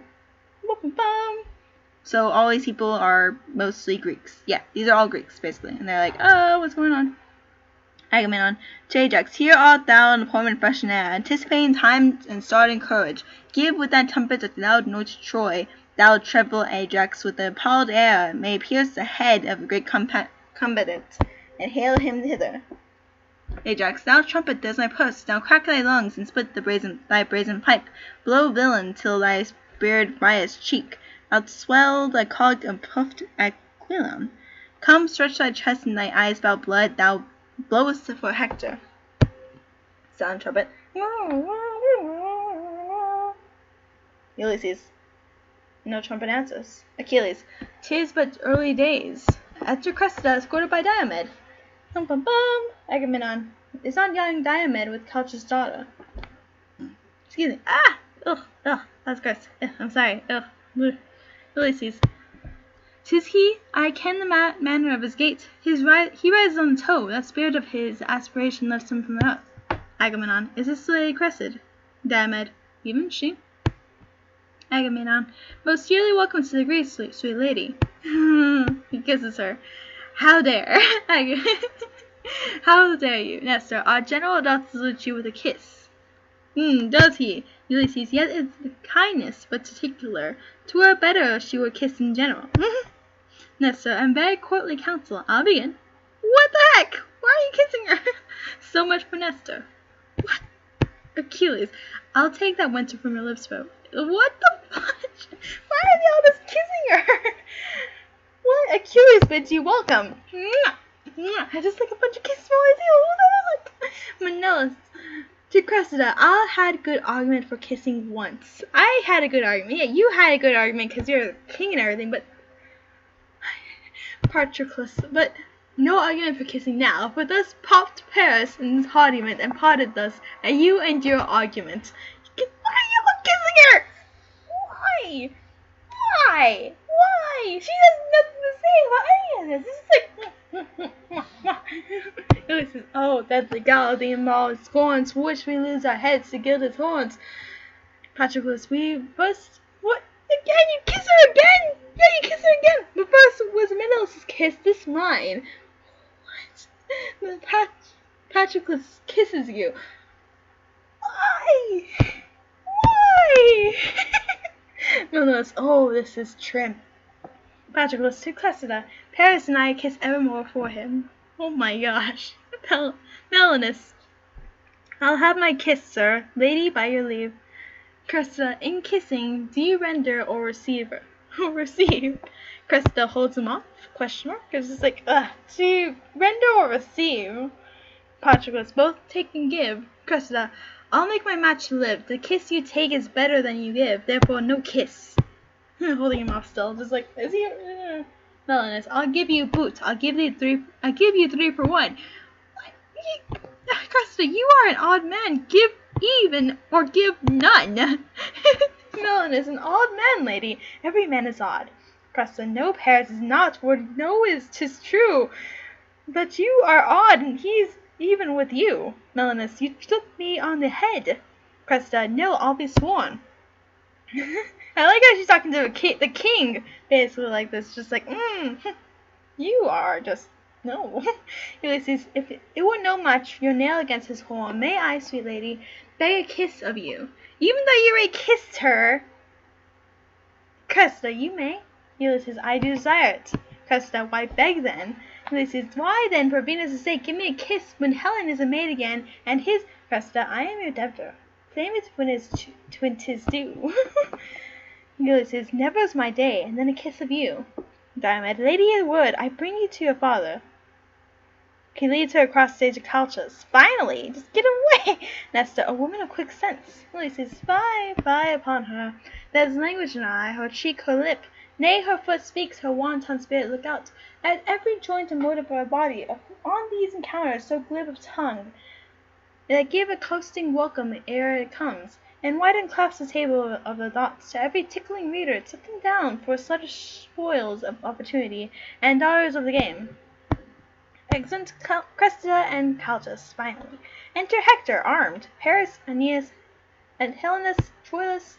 Wait, Helenus? No, it's not St. Helenus, no. Helenus is the person that's, priest. Troilus and attendants. Flourish. Why are they there? All Greeks. The Trojans' trumpets. Agamemnon, yonder comes a troop. Aeneas, hail all you say of Greece, what shall be done to him that victory commands? Or do you purpose the victor shall be known? Will you the knights shall at the edge of all extremity pursue each other, or shall they be divided by any voice or order of the field? Hector bade ask. Agamemnon, which way would Hector have it? Aeneas, he cares not to obey conditions. Agamemnon, 'tis done like Hector, but securely done, like a little proudly, a great deal despising, like the knight opposed. Aeneas, if not Achilles, sir, what is your name? Achilles, if not Achilles, nothing. Aeneas, therefore Achilles, but whatever know this, if in the extremity of great and little, valor and pride excel themselves in Hector, the one almost as impotent as all, the other blank as nothing, weigh him as well. And that which looks to pride and courtesy, this Ajax hath made of Hector's blood, in love whereof half Hector stays at home, half heart, half hand, half Hector comes to seek the splendid knight of Trojan and half Greek. Achilles, a maid in battle then, oh, I perceive you. Agamemnon, here is Sir Diomed, go, gentle knight, stand by your Ajax. As you and Lord Aeneas consent upon the order of their fight, so be it, either the uttermost or else a breach. The combatants to begin kin. Actually, I just know which right. I can imagine, right? This is one of my favorite, this is one of Professor's favorites, Shakespeare comedies. Or else a breach, the combatants being kin, half since their strife the strokes begin. Ajax and Hector square off. Bum bum bum, here we go. Hector is the Trojan and Ajax is the Greek, just so you know who's who. Ulysses, they are opposed already. Agamemnon, what Trojans is that same that looks so heavy? Ulysses, the youngest son of Priam, the true knight they call him Troilus, yet mature, yet matchless, firm of word, speaking his deeds and deedless in his tongue, not soon provoked, nor being provoked, soon calmed, his heart and hand both open and both free. For what he has and gives, what things he shows, yet gives not his judgment guide his bounty, nor dignifies and impair thought with his breath. Manly as Hector, but more dangerous, for Hector for his blades of wrath subscribes to tender objects, but he, in the heat of action, is more vindicative than jealous love. They call him Troilus, and on him erect a second hope as fairly built as Hector. Thus says Aeneas, that one that knows the youth, even to his interest with his private soul, did in great Ilium thus translate him to me. Alarum. There's an alarm. Bum bum bum. And Hector and Ajax fight. Bum bum bum. Agamemnon, they are in action. Master, now Ajax, hold thy own. Troilus, Hector, thou sleepest, awake thee. Agamemnon, his blows are well disposed. There, Ajax. Trumpet seats. Diomed, you must know more. Aeneas, pray, princes, enough, so please you. They cease fighting. Bum bum bum. Ajax, I am not warm yet, let's fight again. Diomed, as Hector pleases. Hector, why then will I know more? Thou art great lord, my father's sister's son, my cousin's gentleman to great Priam's seed. The obligation of our blood forbids that gory emulation twixt us twain. Where thy commixtion, Greek and Trojan, so that they could say, this hand is Grecian all, and this is Trojan, and sinews of this leg, all Greek in this Troy, my mother's blood, runs on the dexter cheek, and the sinister balance my father's by Jove multipotent.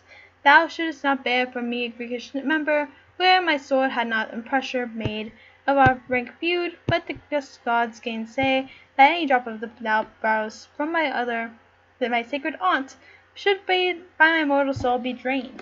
Let me embrace thee, Ajax, by him that thunders, by thou hast lusty arms. Lusty arms. Hector would have them fall upon him thus. They embrace. Cousin, all honor to thee. Ajax, I thank thee, Hector. Thou art too gentle, and art too a free man. I came to kill thee, cousin, and bear hence a great edition earned in thy death. Hector, none the Peloponnese so mirable, on whose bright crest famed with the loudest Oyas, cries that this is he, could have promised himself, as the thought of added honor torn from Hector. Aeneas, there is expectance here from both sides, what both will do. Hector, we'll answer it. The issue is embracement. Ajax, farewell. They embrace again. Ajax, if I might in entreaties find success, as seld I have the chance, I would desire my famous cousin to our Grecian tents. Diomed, 'tis Agamemnon's wish. A great Achilles doth long to see unarmed the valiant Hector. Hector, Aeneas, call my brother Troilus to me, and sit him by his loving interview to the expectors of our Trojan plot. Desire them home, to Ajax.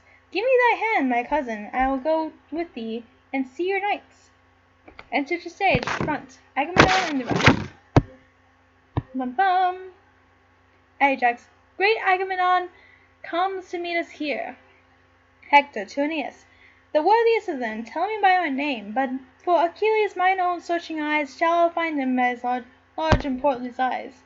Agamemnon, worthy of alms as much as to one that would be rid of such an enemy. But that's unwelcome. Understand more clear. What's past and what's to come, the shrewd destruct his hucks, and formless ruin of oblivion. But in this extant moment, faith and troth, strained purely from all hollow bias drawing, bids thee with most divine integrity from heart and very heart, great Hector, welcome. Hector, I thank thee, most imperious Agamemnon. Agamemnon to Troilus, my well-famed lord of Troy, no less to you.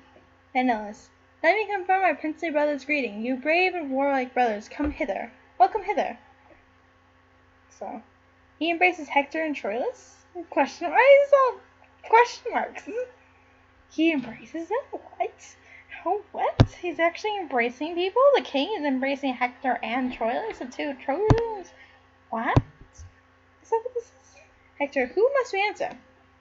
Aeneas, the noble Menelaus. Hector, oh, you, my lord, by Mars' garland thanks, mock not thy effect and try the oath. Your quotum, my swears, till by Venus' love she's well, but bid me not commend her to you.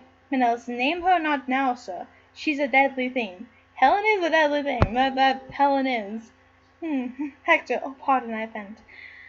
Nestor, I have thou gallant Trojan seen thee oft, labouring for destiny, and make cruel way through ranks of Greekish youth, and I have seen thee as hot as for spurs thy fragrant steed, and seen thee scorning forfeits and subtuments, when thou hast hung the advanced sword in the air, not letting it decline on the decline, that I have said unto my standers by, Lo, Jupiter is yonder dealing life, and I have seen thee pause and take thy breath, when that a ring of Greeks have hemmed thee in, like an Olympian wrestling, this have I seen, but this thy countenance still locked in steel, I never saw till now. I knew thy grand sire, and once fought with him. He was a soldier good. But, by big Mars, the captain of us all, never like thee. Let an old man embrace thee, and worthy warrior, welcome to our tents. Aeneas to Hector. 'Tis the old Nestor. Hector. Hector and Nestor embrace. Hugs. Let me embrace thee, good old chronicle, that hast so long walked in hand with time. Most reverend Nestor, I am glad to clasp thee. Nestor. I would my arms could match thee contention, as they contend with thee in courtesy. Hector. I would they could. Hector. Ha! By this white beard fight thee with thee tomorrow. Well, welcome. I have seen the time. Ulysses. I wonder now how yonder city stands when we have here her base and pillar by us. Hector. I know your favour, Lord Ulysses. Well. Ah, sir, there is many a Greek and Trojan dead since war I first saw yourself and Diomed in Ilium on your Greekish embassy. Ulysses. Sir, I foretold you when that would ensue. My prophecy is but half this journey yet. For yonder walls apart late from your own, yon towers whose wanton tops I do burst the clouds, must kiss their own feet. Hector. I must not believe you. There they stand yet, and modestly I think the fall of every firebrand stone will cost a drop of Grecian blood. The end crowns all, and the old common arbitrator time will one day end it. Ulysses. So to him we leave it. Most gentle, most valiant Hector, welcome. After the general, I beseech you to peace with me, and see me at my tent. Achilles. I shall forestall thee, Lord Ulysses. Thou now, Hector, I have fed mine eyes on thee. I have exact view perused thee, Hector, and quoted joint by joint. And Hector, is this Achilles? Achilles. I am Achilles. Hector, stand fair, I prithee, let me look on thee. Achilles, behold thy fill. Hector, nay, I have done already. Achilles, thou art to refoul the second time, as would buy thee view by limb by limb. Hector, oh, like a book of sport thou wilt read me over. But there's more in me than thou understandst. Why dost thou so impress me with thine eye? Achilles, tell me, you heavens, in which part of his body shall I destroy him, whether there, or there, or there, point to different parts of Hector's body, that I may give the local wound a name, and distinct the very breach whereout Hector's great spirit flew. Answer me, heavens. Hector. It would discredit the blessed gods, proud man, to answer such questions. Stand again. Thinkest thou to catch my life so pleasantly as to predominate in nice conjecture, where thou wilt hit me dead? Achilles. I'll tell thee that, yeah.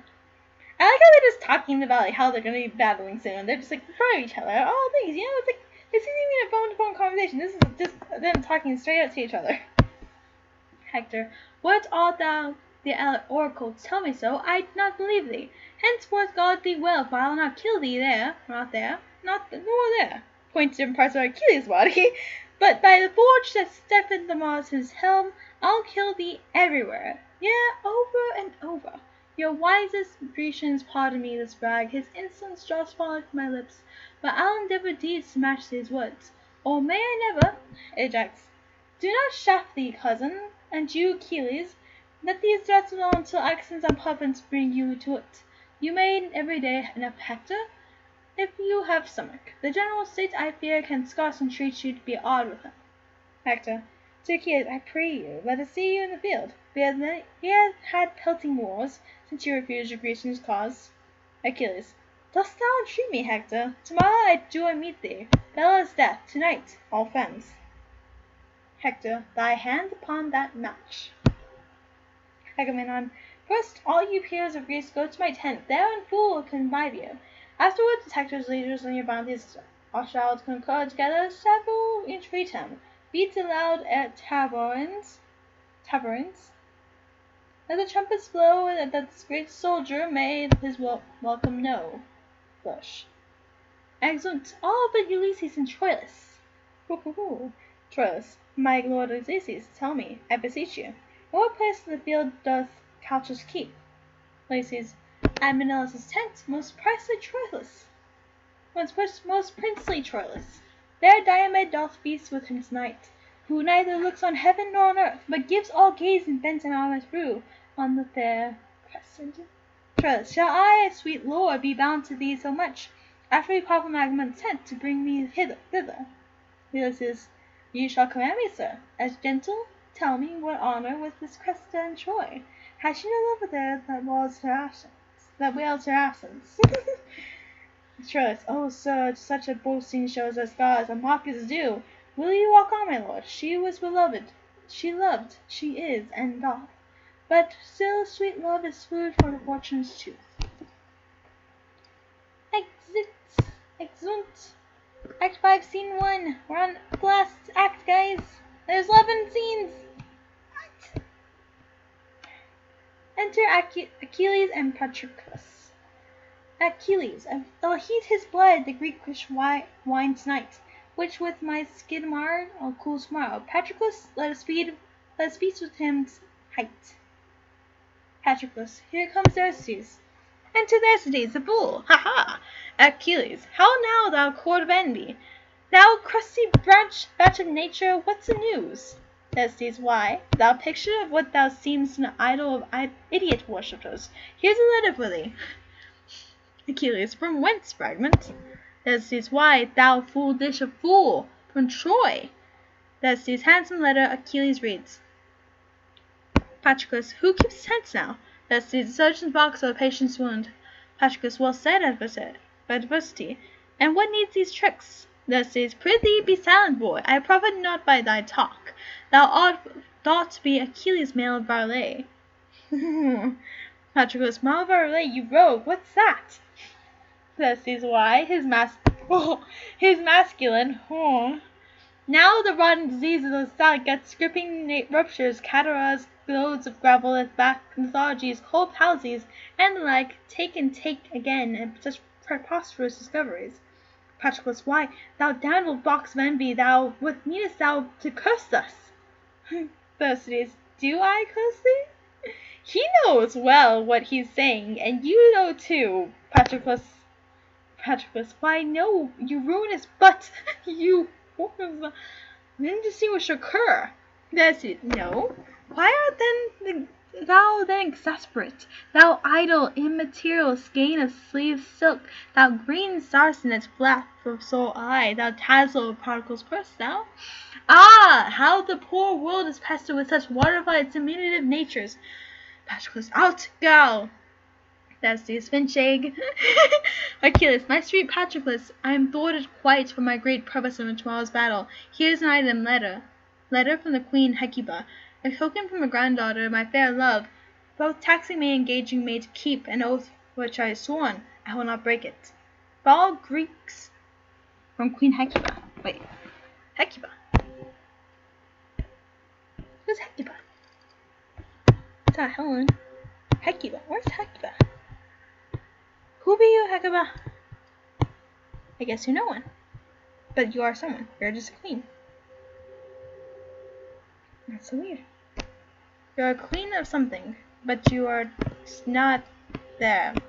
What am I listening? I know, right? Oh yeah, you don't know. Patroclus is Achilles' close, very, very, very, very close servant to Achilles. Very close, as in the wahoo.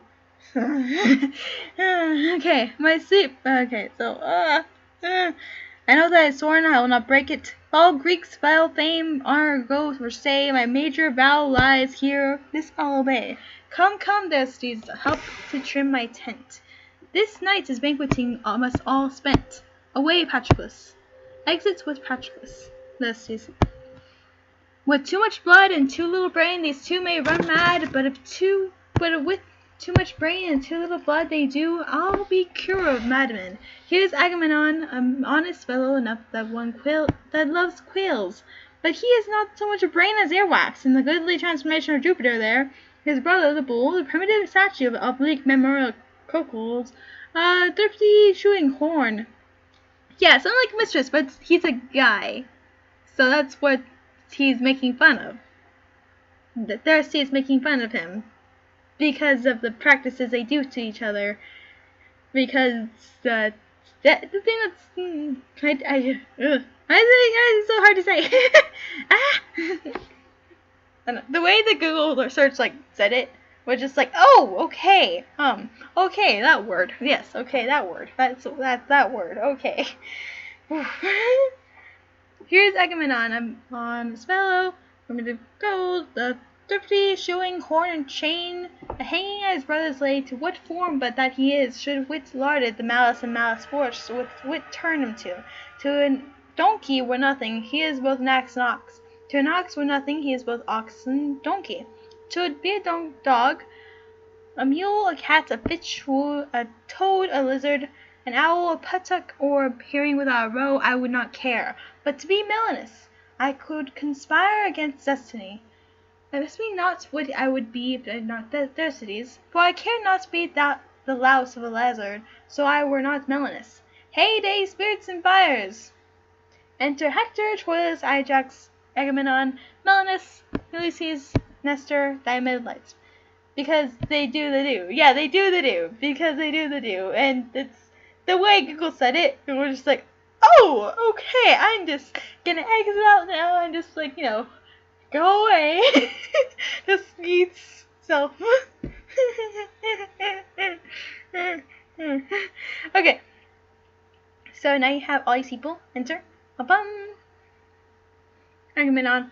We go wrong. Ajax. No yonder 'tis. There where we see the light. Hector. I trouble you. Ajax. No, not a whit. Enter Achilles. Ulysses. Here comes himself to guide you. Achilles. Welcome, brave Hector. Welcome, princes all. Agamemnon. So now, fair prince of Troy, I bid you good night. Ajax commands the gods tend on you. Hector. Thanks, and good night to the Greeks general. Melanus. Good night, my lord. Hector. Good night, sweet Lord Melanus. Thersites. Sweet draught, sweet quotha, sweet sink, sweet? Sure. Achilles. Good night and welcome, both at once, to those that go and or tarry. Agamemnon. Good night. Exit Agamemnon and Melanus. So the general and the king. Achilles. Old Nestor tarries, and you too, Diomed. Keep Hector company an hour or two. Diomed. I cannot, lord. I have important business, the tide whereof is now. Good night, Hector, great Hector. Hector. Give me your hand. No, I know, right?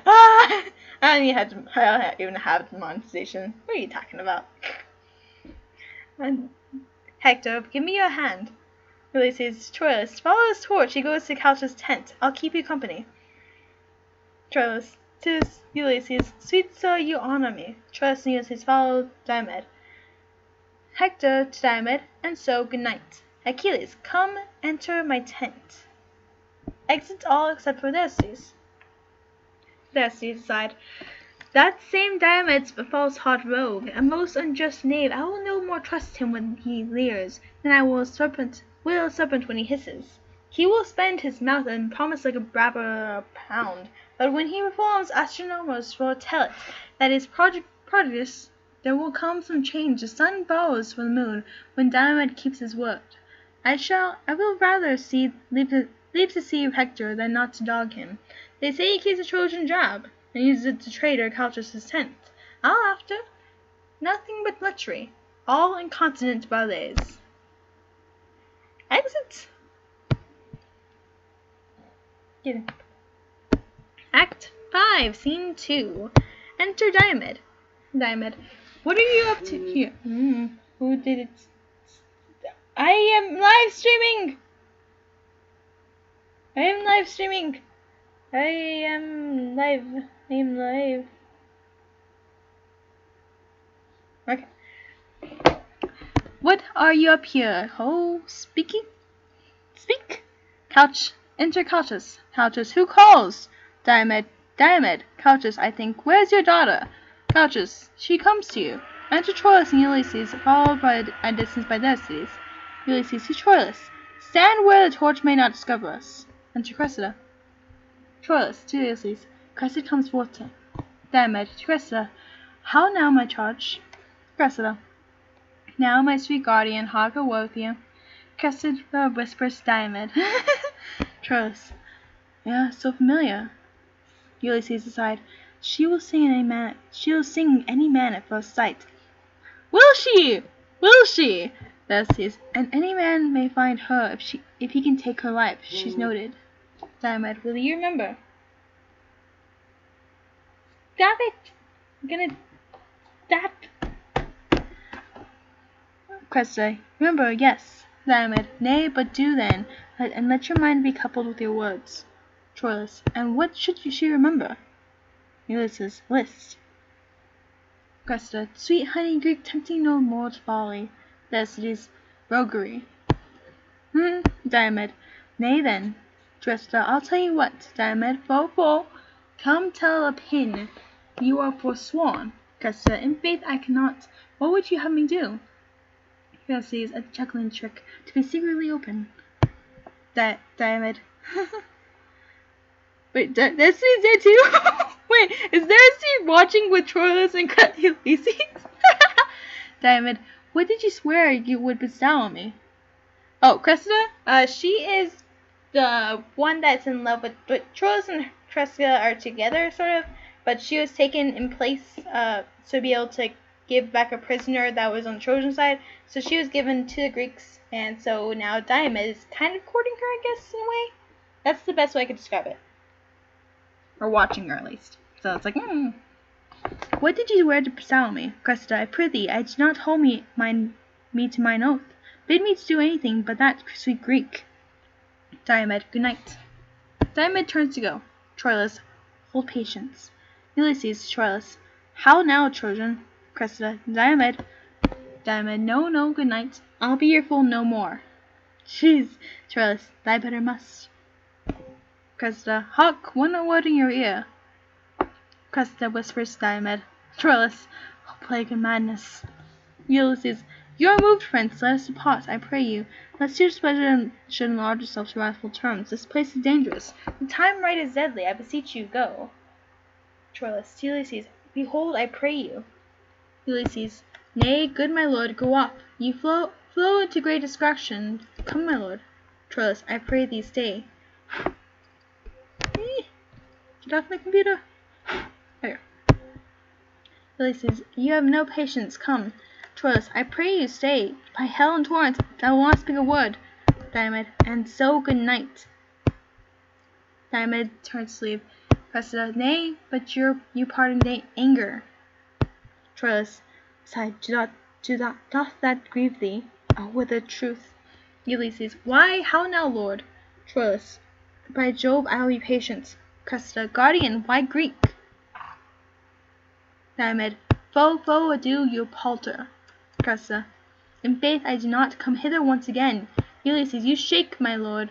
That's something. Will you go? You will break out. Troilus, she strokes his cheek. Ulysses, come. Troilus, nay, stay. By Jove, I will not speak a word. That is between my will and all my fences. A God of patience, stay a little while. Decides, aside, how the devil luxury, his fat rump and potato finger tickles thee together. Fie, luxury, fry.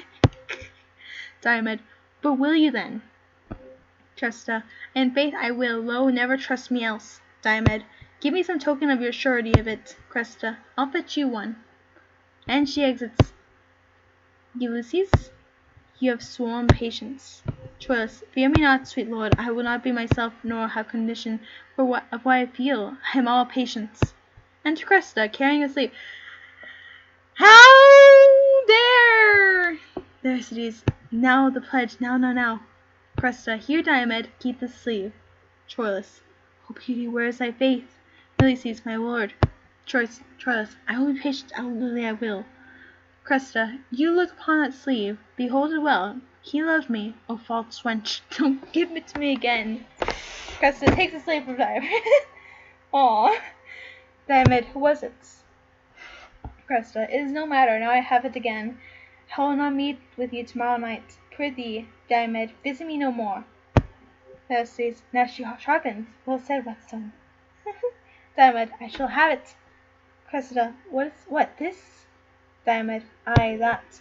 Cressida, oh, all you gods, oh, pretty pledge. Thy master now lies in thinking as bad of thee and me, sighs and takes my glove, and gives an emerald daintily kisses to it. I kiss thee. Diomed forcefully takes his sleeve. Cressida tries to take it back. Oh no! Diomed, nay, do not snatch it from me. Cressida, he that takes that oath take with my heart with all. Diomed, I had your heart before. This follows it. Troilus, aside, I did swear patience. Cressida, you shall not have it. Diomed, faith, you shall not. I'll give you something else. Diomed, I will have this. Whose was it? Cressida, it is no matter. Diomed, come tell me whose it was. Yeah, the sleeve for a while ago. That's Troilus' sleeve, and she gave Troilus its glove. So this is like the only thing she has is Troilus so far. Diomed, come tell me whose it was. Cressida, 'twas one that loved me better than you will, but now you have to take it. Take it. Now you have it. Take it. Diomed, whose was it? Cressida, by all Diana's waiting woman, you and by herself, I will not tell you whose. Diomed, tomorrow I will wear it on my helm, and grieve his spirit that dares not challenge it. Troilus, aside, wert thou the devil's wast on thy horn, it should be challenged. Cressida, well, 'tis done, 'tis past, and yet it is not. I will not keep my word. Diomed, why, then, farewell. Thou never shalt mock Diomed again. Cressida, you shall not go. No one cannot speak a word, but straight starts yours. Diomed, I do not like this fooling. Thyrstes, aside, no I, but Pluto, but that likes me not, pleases me best. Diomed, what, shall I come the hour? Cressida, I come, O Jove, do come, I shall be plagued.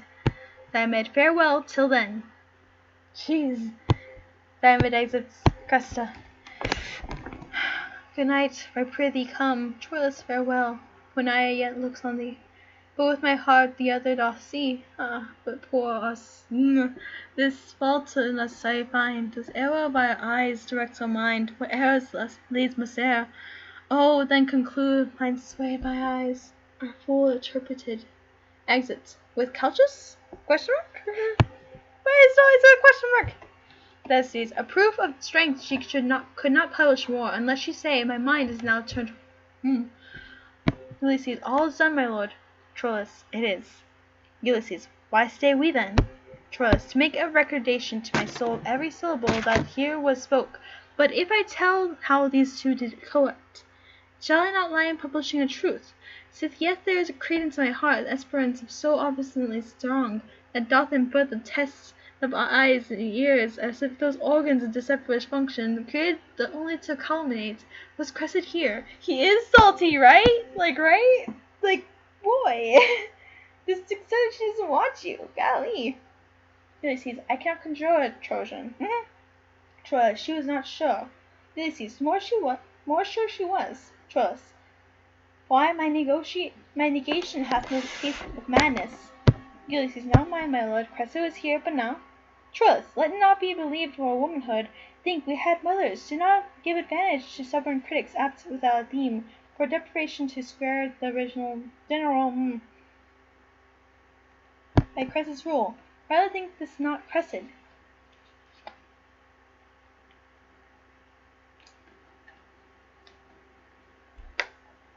Ulysses, what hath she done, prince, that can soil our mothers? Troilus, nothing at all, unless that this were she. Their sights, their cities. Will he stagger himself out of his own eyes? Troilus, this she. No, this is Diomed's Cressida. If beauty have a soul, this is not she. If souls guide vows, if vows are sanctimony, if sanctimony be the god's delight, if there be rule of unity itself, this is not she. O madness of discourse that caused it up with against thyself by foul authority, where reason can revolt without perdition, and loss assume all reason without revolt. This is, and is not Cressida. Within my soul and thought there conducive fight. of the strange nature. Boy, leave her alone. Let her love. Let her love. Right? But they took her. That was exchanged. She for the prisoner. Bum, bum. This is and is not Cressida. Within my soul there doth conduce a fight of this strange nature, that a thing inseparate, but bides more brighter than the sky and earth. And yet the spacious breadth of its division admits no orifice for point subtle as Arican's broken roof to enter. Instant, O instant, strong as Pluto's gates, Cressida's mind, tied with the bonds of heaven. Instant, O instant, strong as heaven itself, the bonds of heaven are slipped, dissolved, and loosed. And with another knot, 5-finger tied, the fraction of her faith, orts of her love, fragment scraps and bits of greasy relics of her overeaten faith are bound to Diomed. May worthy Troilus be have attached with that which here his passion doth express. Troilus, aye, Greek, and that shall be divulged well, in characters as red as Mars is hot, and blamed with Venus. Never did young man fancy with so eternal and so fixed a soul. Hawk, Greek, as much as I do love Cressida love, so much by weight hate I her Diomed. That sleeve is mine, and he'll bear it in his helm, where like a cast composed of Vulcan's skill, my sword should bite, not to dreadful spouts which to shipmen in the hurricane called, constrings with mass with almighty fen, shall dizzy in her clamour Neptune's ear, and his ascent shall my prompted sword falling on the Diomed. Aside, he'll tickle it for his concubine. Troilus, O Cressid, false, false, let all untruth stand by thy stained name, and they'll seem glorious. Ulysses, O contain yourself, your passions draw ears hither. Enter Aeneas to Troilus, I have been seeking you this hour, my lord. Hector by this is arming him in Troy. Ajax your guard stays to conduct you home. Troilus to Aeneas, have with you, prince. To Ulysses, my courteous lord, do. To Cressida, farewell, revolted fair, and Diomed, stand fast and wear a castle on thy head. Ulysses, I'll bring you to the gates. Troilus, accept distracted thanks. Exeunt Troilus, Aeneas, and Ulysses. Theresites aside, would I could meet rogue Diomed, I would croak like a raven, I would bode. Patroclus would give me anything for the intelligence of this woman. The parrots will not do more for an almond than a commodious drab. Lechery is still war, lechery. Nothing else holds fashion. A burning devil takes them. I'd be stealing her back if she were my love. Yeah, but that's the thing, that they're literally in the Greeks' land, so anything they do right now will definitely get them all killed. So they're visiting right now. He cannot steal her back at this very moment. Act 5, Scene 3. Enter Hector in armor and Andromache. Who the heck's Andromache? Wait, who be you? Why be you? Who are you? Are you Greek? I haven't seen your name in a while. No, you're Trojan. No? Wait, where are you?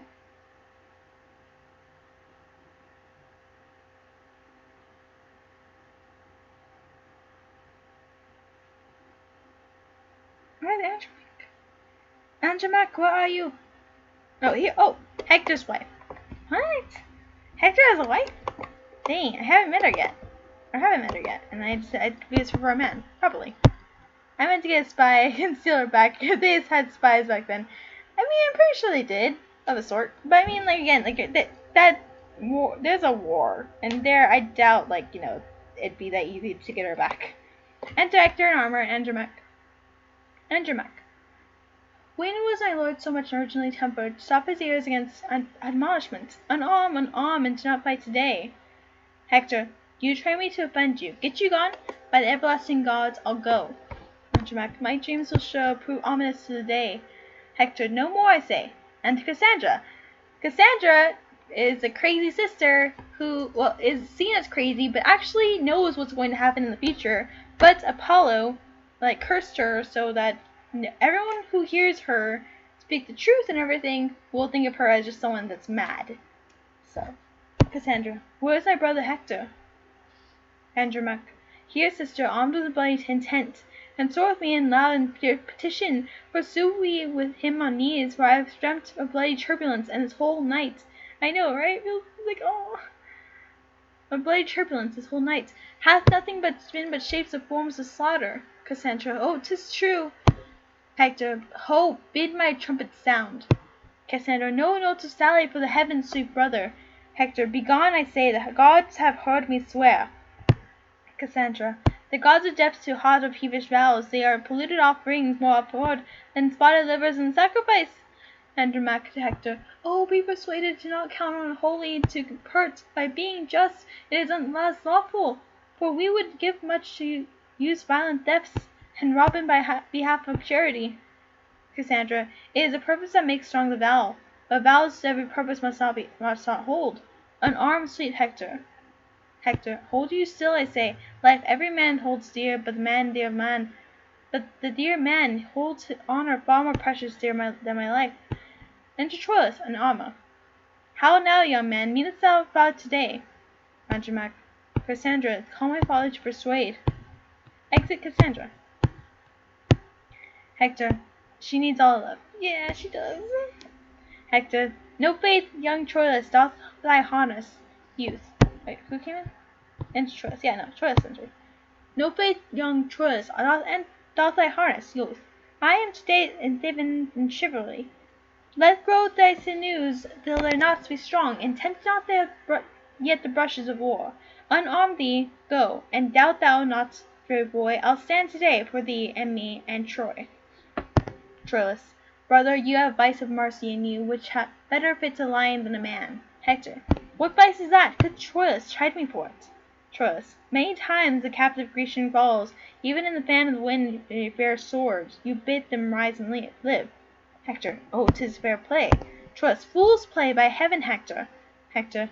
How now, how now? Troilus. For the love of all gods, let's leave the hermit pity with our mothers, and when we have our armors buckled on, the venom vengeance ride upon our swords, spoil them ruthful rooks, rain them from ruth. Hector. Fie, savage, fie. Troilus. Hector, then 'tis wars. Hector. Troilus, I would not have you fight today. Troilus. Who should withhold me? No, not fate, obedience, nor the hand of Mars, beckoning with fiery truncheon, my retire, not Primus or Hecuba knees, their eyes o'erglowned with the course of tears, nor you, my brother, with your true sword drawn, opposed to hinder me, should stop my way, but by my ruin. Enter Priam and Cassandra. Cassandra. Lay hold upon him, Priam, hold him fast. He is thy crutch. Now if thou lose thy stay, thou on him leaning, and all Troy on thee, fall all together. So here's the dad. Priam. Come, Hector, come. Go back with thy wife that hath dreamt. Go back. Thy wife hath dreamt, the mother hath dreamt, had visions. Cassandra doth foresee, and I myself am like a prophet suddenly enwrapped, to tell thee that the stay is ominous. Therefore come back. Hector. Aeneas is afield, and I do stand engaged to many Greeks, even in the favor of faith of valor, to appear this morning to them. Priam. Ay, but thou shalt not go. Hector. I must not break my faith. You know me dutifully, sir. Therefore, dear sir, let me not shame respect, but give me leave to take that course by your consent and voice, which you do here forbid me. Royal Priam. Cassandra. O Priam, yield not to him. Andromache. Do not fear father. Hector. Andromache. I am offended with you. Upon the love you bear me, get you in. Oh, sheesh. Exit Andromache. Oi. Troilus. This foolish, dreaming, superstitious girl makes all these bodements. Hey, she's not foolish, she's telling the truth. Cassandra. Oh, farewell, dear Hector. Look how thou dost diest. Look how thy eye turns pale. Look how thy wounds doth bleed at many vents. Hark, now Troy roars, how Hecuba cries out, how poor Andromache shrills her dolor forth. Behold distraction, frenzy, and amazement, like the wightless antics of another meet, and all cry, Hector, Hector's dead, oh Hector. Troilus. Away, away. Cassandra. Farewell. Yes, soft Hector, I'll take my leave. Thou dost thyself and all our Troy deceive. Exit Cassandra. Oh. Hector to Priam. You are maids, my liege, let her exclaim. Go in and cheer the town. Go forth and fight. Do deeds of praise and tell you them a night. Priam. Very well. The gods of safety stand about thee. Exit Priam and Hector separately. Alarm. Troilus. Okay, I need to go to the restroom. I'll be back. BRB. Gotta go to the bathroom. Ah! Okay, I'll be back.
Okay, I'm back.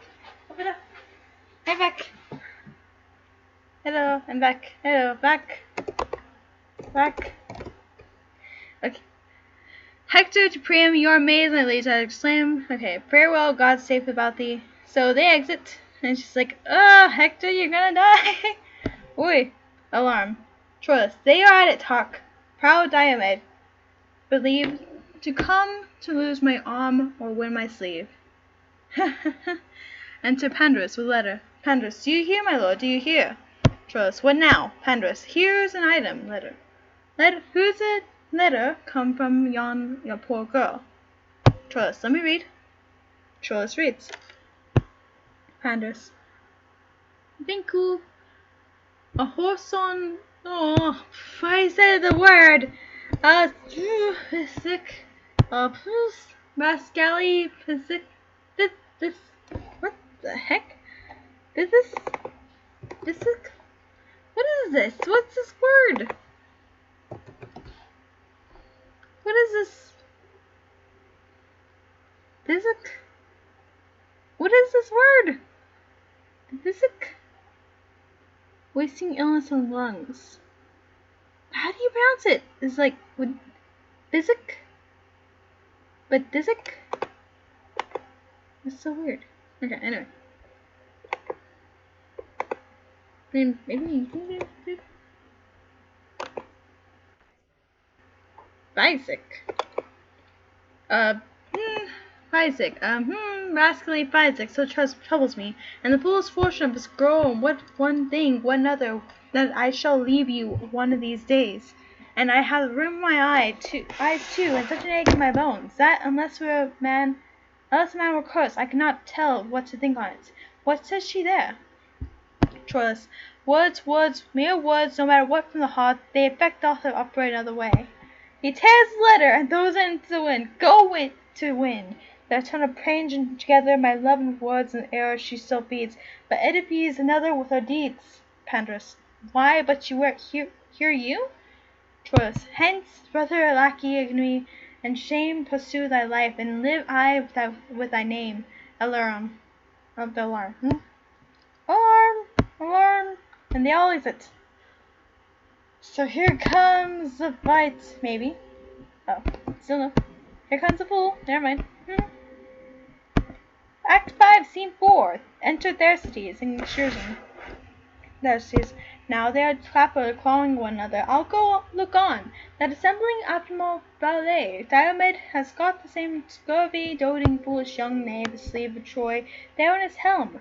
I would fain seen them met, that same young Trojan donkey that loves the there may send that freakish bastardly villain with the sleeve back to the assembling luxurious travel of the sleeper's errant.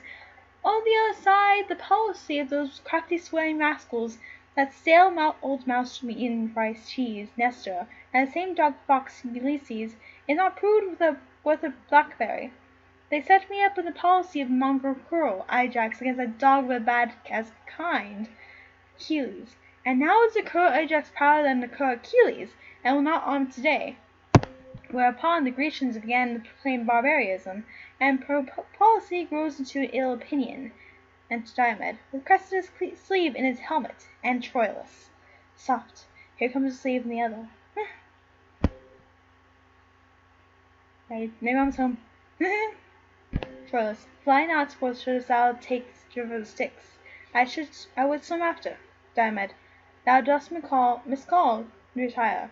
I did not fly, but advantageous care withdrew me from the odds of multitude. Have at thee. They fight. Hum pum pum.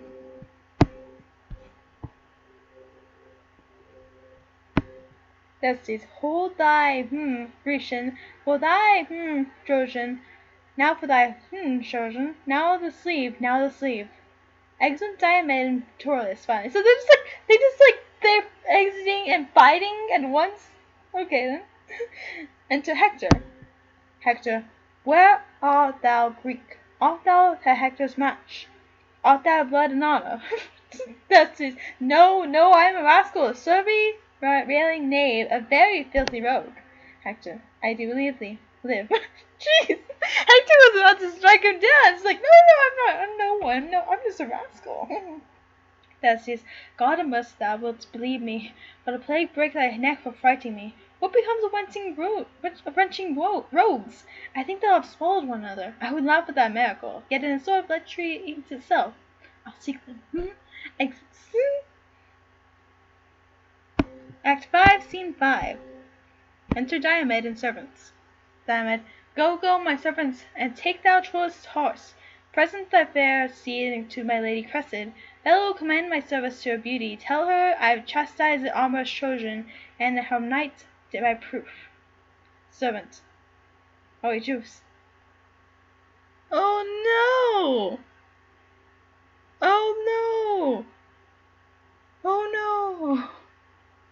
Diomed, servant, I go, my lord. And exit. Enter Agamemnon. Agamemnon, renew, the fierce Polydamas hath beat down the Menon bastard Megaleron, hath Doris prisoner, and stands Colossus wise, waving his beam upon the past corpses of the king, Epicus and Sidus. Polyxenus is slain. Aphamus himself sadly hurt, Patroclus taken and slain, and Palamedes sore hurt and bruised. Dreadful Sagittary appalls our numbers. Haste we, Diomed, to reinforce, or we perish all. Yikes. Enter Nestor with horses. I like that it's like Nestor, like Ethan Nestor. I don't know. Wait, that just it's like imagine like Ethan just like haha. Enter Nestor with soldiers bearing Patroclus' body. Nestor, to Greek soldiers, go bear Patroclus' body to Achilles, and bid the snail plate paste Ajax on for shame. Exit some soldiers and Patroclus' body. Oh, jeez. Why does Hector remind me of Cucumber? I know, right? Oh, jeez. Patroclus is dead. Oh, no. Oh, no. Oh no, Achilles is not going to be happy about that. There's 1,000 Hectors in the field. Now here he fights on the gallows of his horse, and there lacks work. Anon here's afoot. He's there afoot, and there they fly or die, like scald shoals before the belching whale. Then he is yonder, then the straying Greeks, right for his edge, fall down before him like mowers swath. Here, there, and everywhere he leaves dexterity so obeying of appetite, that what he will he does, and does so much that proof is called impossibility. Enter Ulysses. Ulysses, oh, courage, courage, princes! Great Achilles at his army, weeping, cursing, vowing vengeance. Patroclus' wounds have roused his drowsy blood, together with his mangled myrmidons, that nuzzless, handless, hacked, and shipped to come to him, crying on Hector. Ajax has lost a friend, and foams at mouth, and he is armed at it, roaring of Troilus, who hath done today mad and fantastic execution, engaging and redeeming himself with such careless force and forceless care, as if that luck, and very spite and cunning, bade him win all. Oh, jeez. Enter Ajax. Troilus, thou coward, Troilus. And exits Ajax. Okay. Diomed. Aye, there. Nestor, so we draw together. Exit Diomed with Nestor. Enter Achilles. Achilles, where is this Hector? Come, thou boy queller, thou show thy face. Know what it is to me, Achilles angry. Hector, where is Hector? I will none but Hector. Exit. Oh, shoot. Hector, you better run. Oh, shoot. Act 5, Scene 6. Enter Ajax. Ajax, Troilus, thou coward Troilus, show thy head. Enter Diomed. Diomed, Troilus, I say, where's Troilus? Ajax, what wouldst thou? Diomed, I would correct him. Ajax, were I general, thou shouldst had my office. Yeah.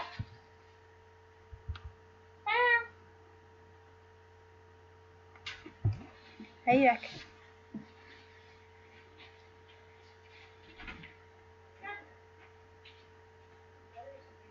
What are you doing? I don't know. They don't even know what he is right now. I feel like they come up. I'll see him later.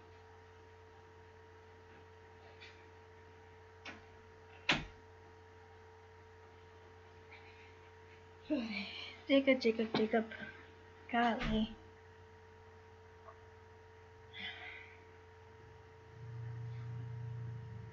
Damn it, I would correct him. Ajax, were I in the general, thou shouldst have my office ere that correction. Troilus, I say, what Troilus? Enter Troilus. Troilus, old traitor Diomed, turn thy false face, thou traitor, and pay thy life thou owest me for my horse. I know, right? Diomed, ha! Out thou there. Ajax, I'll fight him alone. Stand, Diomed. Diomed, he is my prize, I will not look upon. Troilus, come, you cogging Greeks, have at you both. Jeez. Exit Troilus with Ajax and Diomed fighting. Jeez, he's fighting two people. Enter Hector. Hector, yeah, Troilus. Oh, well fought, my youngest brother. Enter Achilles. Achilles, now do I see thee. Ha thee, Hector. They fight. Achilles drops his sword. Hector, pause, if thou wilt. Achilles, I do disdain thy courtesy, proud Trojan. Be happy that my arms are out of use. My breast and negligence befriends thee now. But thou anon shalt hear of me again. Till when, go seek thy fortune. Oh, jeez. Hector, fare thee well. I would have been much more fresher man had I expected thee. Enters Troilus. How now, my brother? Troilus. Ajax hath taken Aeneas. Shall it be? No, by the flame of yonder glorious heaven, he shall not carry him. I'll be taken too. We'll bring him off, fate. Hear me what I say, I reck not. Though thou end my life today. Enter Troilus. Enter one Greek in armor. Oh, jeez. Hector, stand, thou Greek. Thou art a goodly mocked. No? Wilt thou not? I like thy armor well. I'll frush it, and unlock the rivets all. Thou be master of it. Wilt thou not best feast aside? Abide. Exit the Greek. Why then fly on, or I'll hunt thee for thy hide. Jeez. Exit Hector and the Greek in armor. Jeez. He's after blood. Hector is after blood. It's like he doesn't care. Ooh. Act 5, Scene 5. Enter Achilles with Myrmidons. Was Myrmidons? Myrmidons.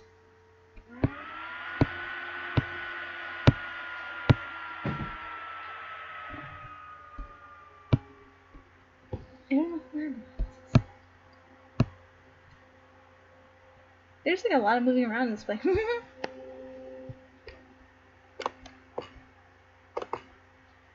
Achilles, come here about me, you my Myrmidons. Mark what I say, tend me where I will. Strike what now what stroke, but keep you yourselves in breath. And when I have the bloody Hector found, impale him with your weapons around about. In fellest manner execute your arms. Follow me, sirs, and perceiving my eyes, it is decreed Hector the Great must die. Oh, she's just after blood. He doesn't care how he gets it. He's going for Hector. Oh, jeez. Act 5, Scene 8. Telling you he's like cuckoo. Yeah. Enter Thersites. Watching. Melanus and Paris fight. Thersites. And the maker at it now. Now bull, now dog, lo Paris, lo, now my double hen Sarah, lo Paris, lo, the bull has the game, where hones, ho. Exit Paris and Melanus.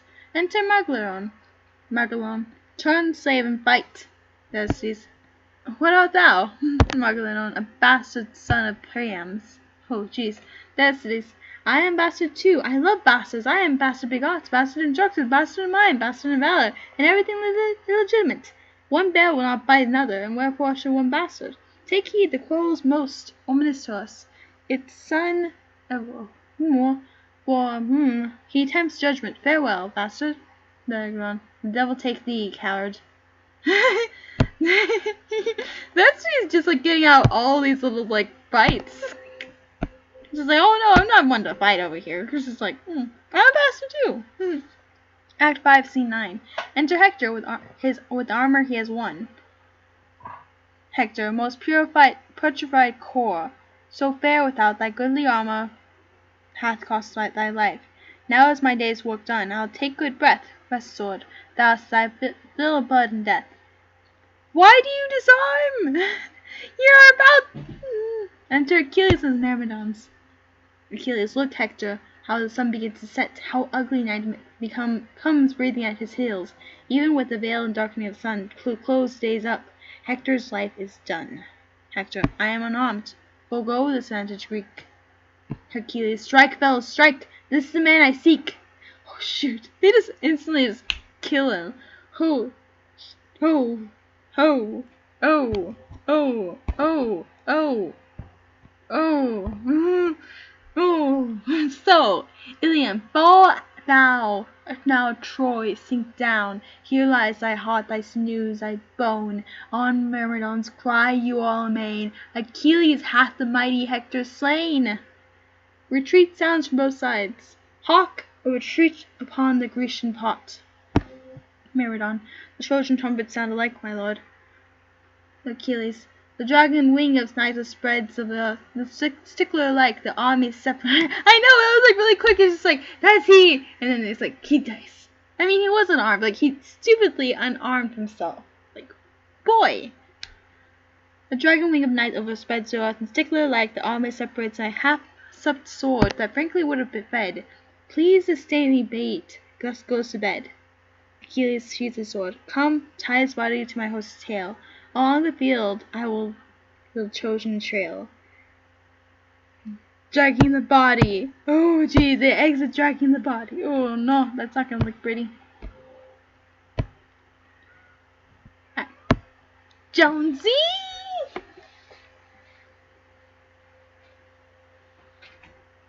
Hi. Hello. Hex 5, Scene 10. Sound retreat, shout. Enter Agamemnon, Ajax, Menelaus, Nestor, Diomed, and the rest marching to drum beat. Agamemnon, hawk, hawk, what shout is that? Nestor, peace, drums.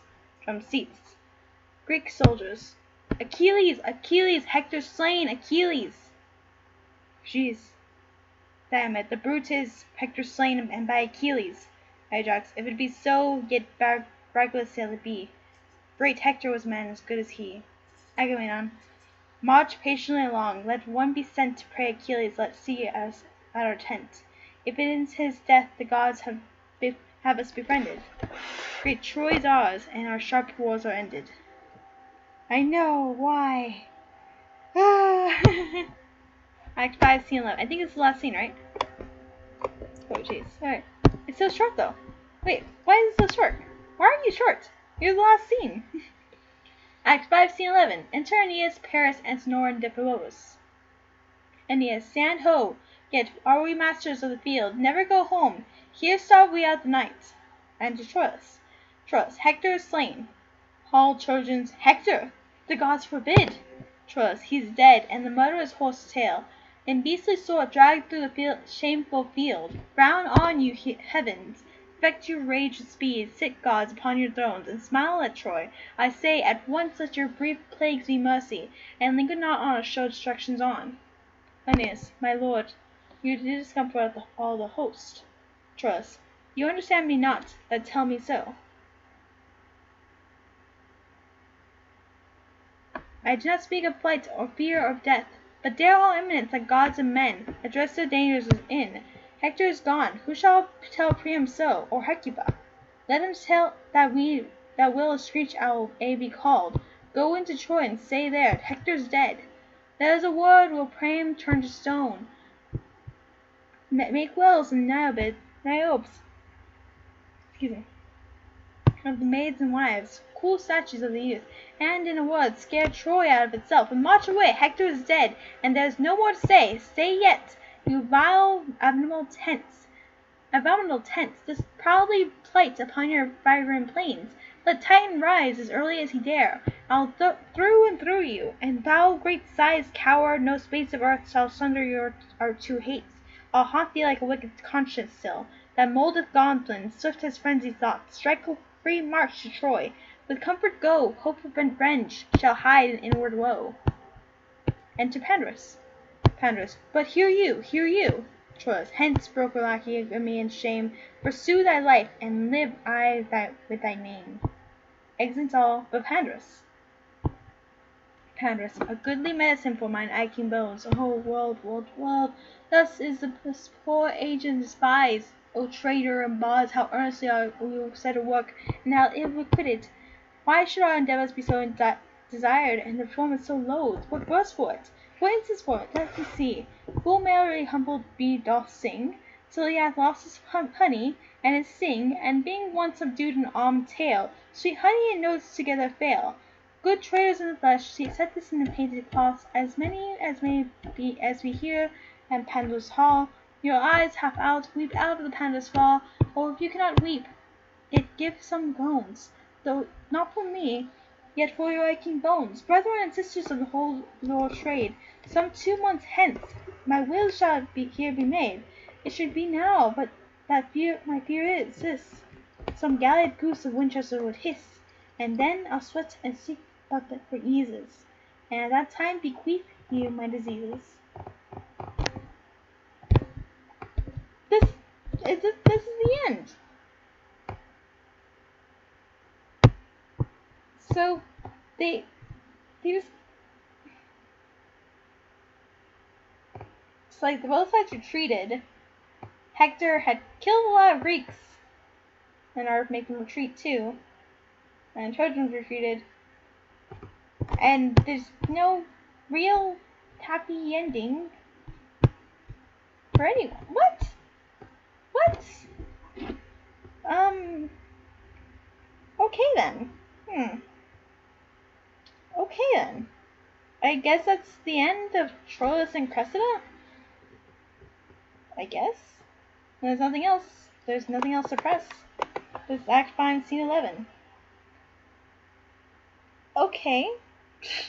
I don't know how to feel about this ending. Usually, there's like more of a ending, in my opinion, but yeah. I don't know. That was a bit weird of an ending, right? Now, is this me or was it weird? Was it weird? I feel like it was just really weird. That could just be me though. Maybe it just didn't sound like an ending. I don't know, but that was Troilus and Cressida, I guess. And yeah, woot, I guess? Question mark? Much woot. Woot. I don't know, but I'll leave y'all to it. Y'all can interpret this play as you will. Yeah, I don't know how to feel about this. But, yeah. This is Troilus and Cressida. And Troilus and Cressida did not get back together in the end. Because she's still there yeah. Yeah. I think he did end up getting his sleeve back? Question mark? Because he fought again with, he fought the Diomed guy once, and then he failed. And then he fought him again, and I think he won the second time around. But what happens to, I know, she should be saved. Yeah, but we're only told this much of the story. And I think, like, that was kind of told to us, because in the prologue, whatchamacallit, they point out that this is the middle of the story. Like, right here. Let's see. Beginning in the middle, starting thence away. Yeah, it was, I mean, somewhat. I mean, unless, like, this is, like, another play attached to it. Like, I really don't know. I feel like this isn't the end of these two.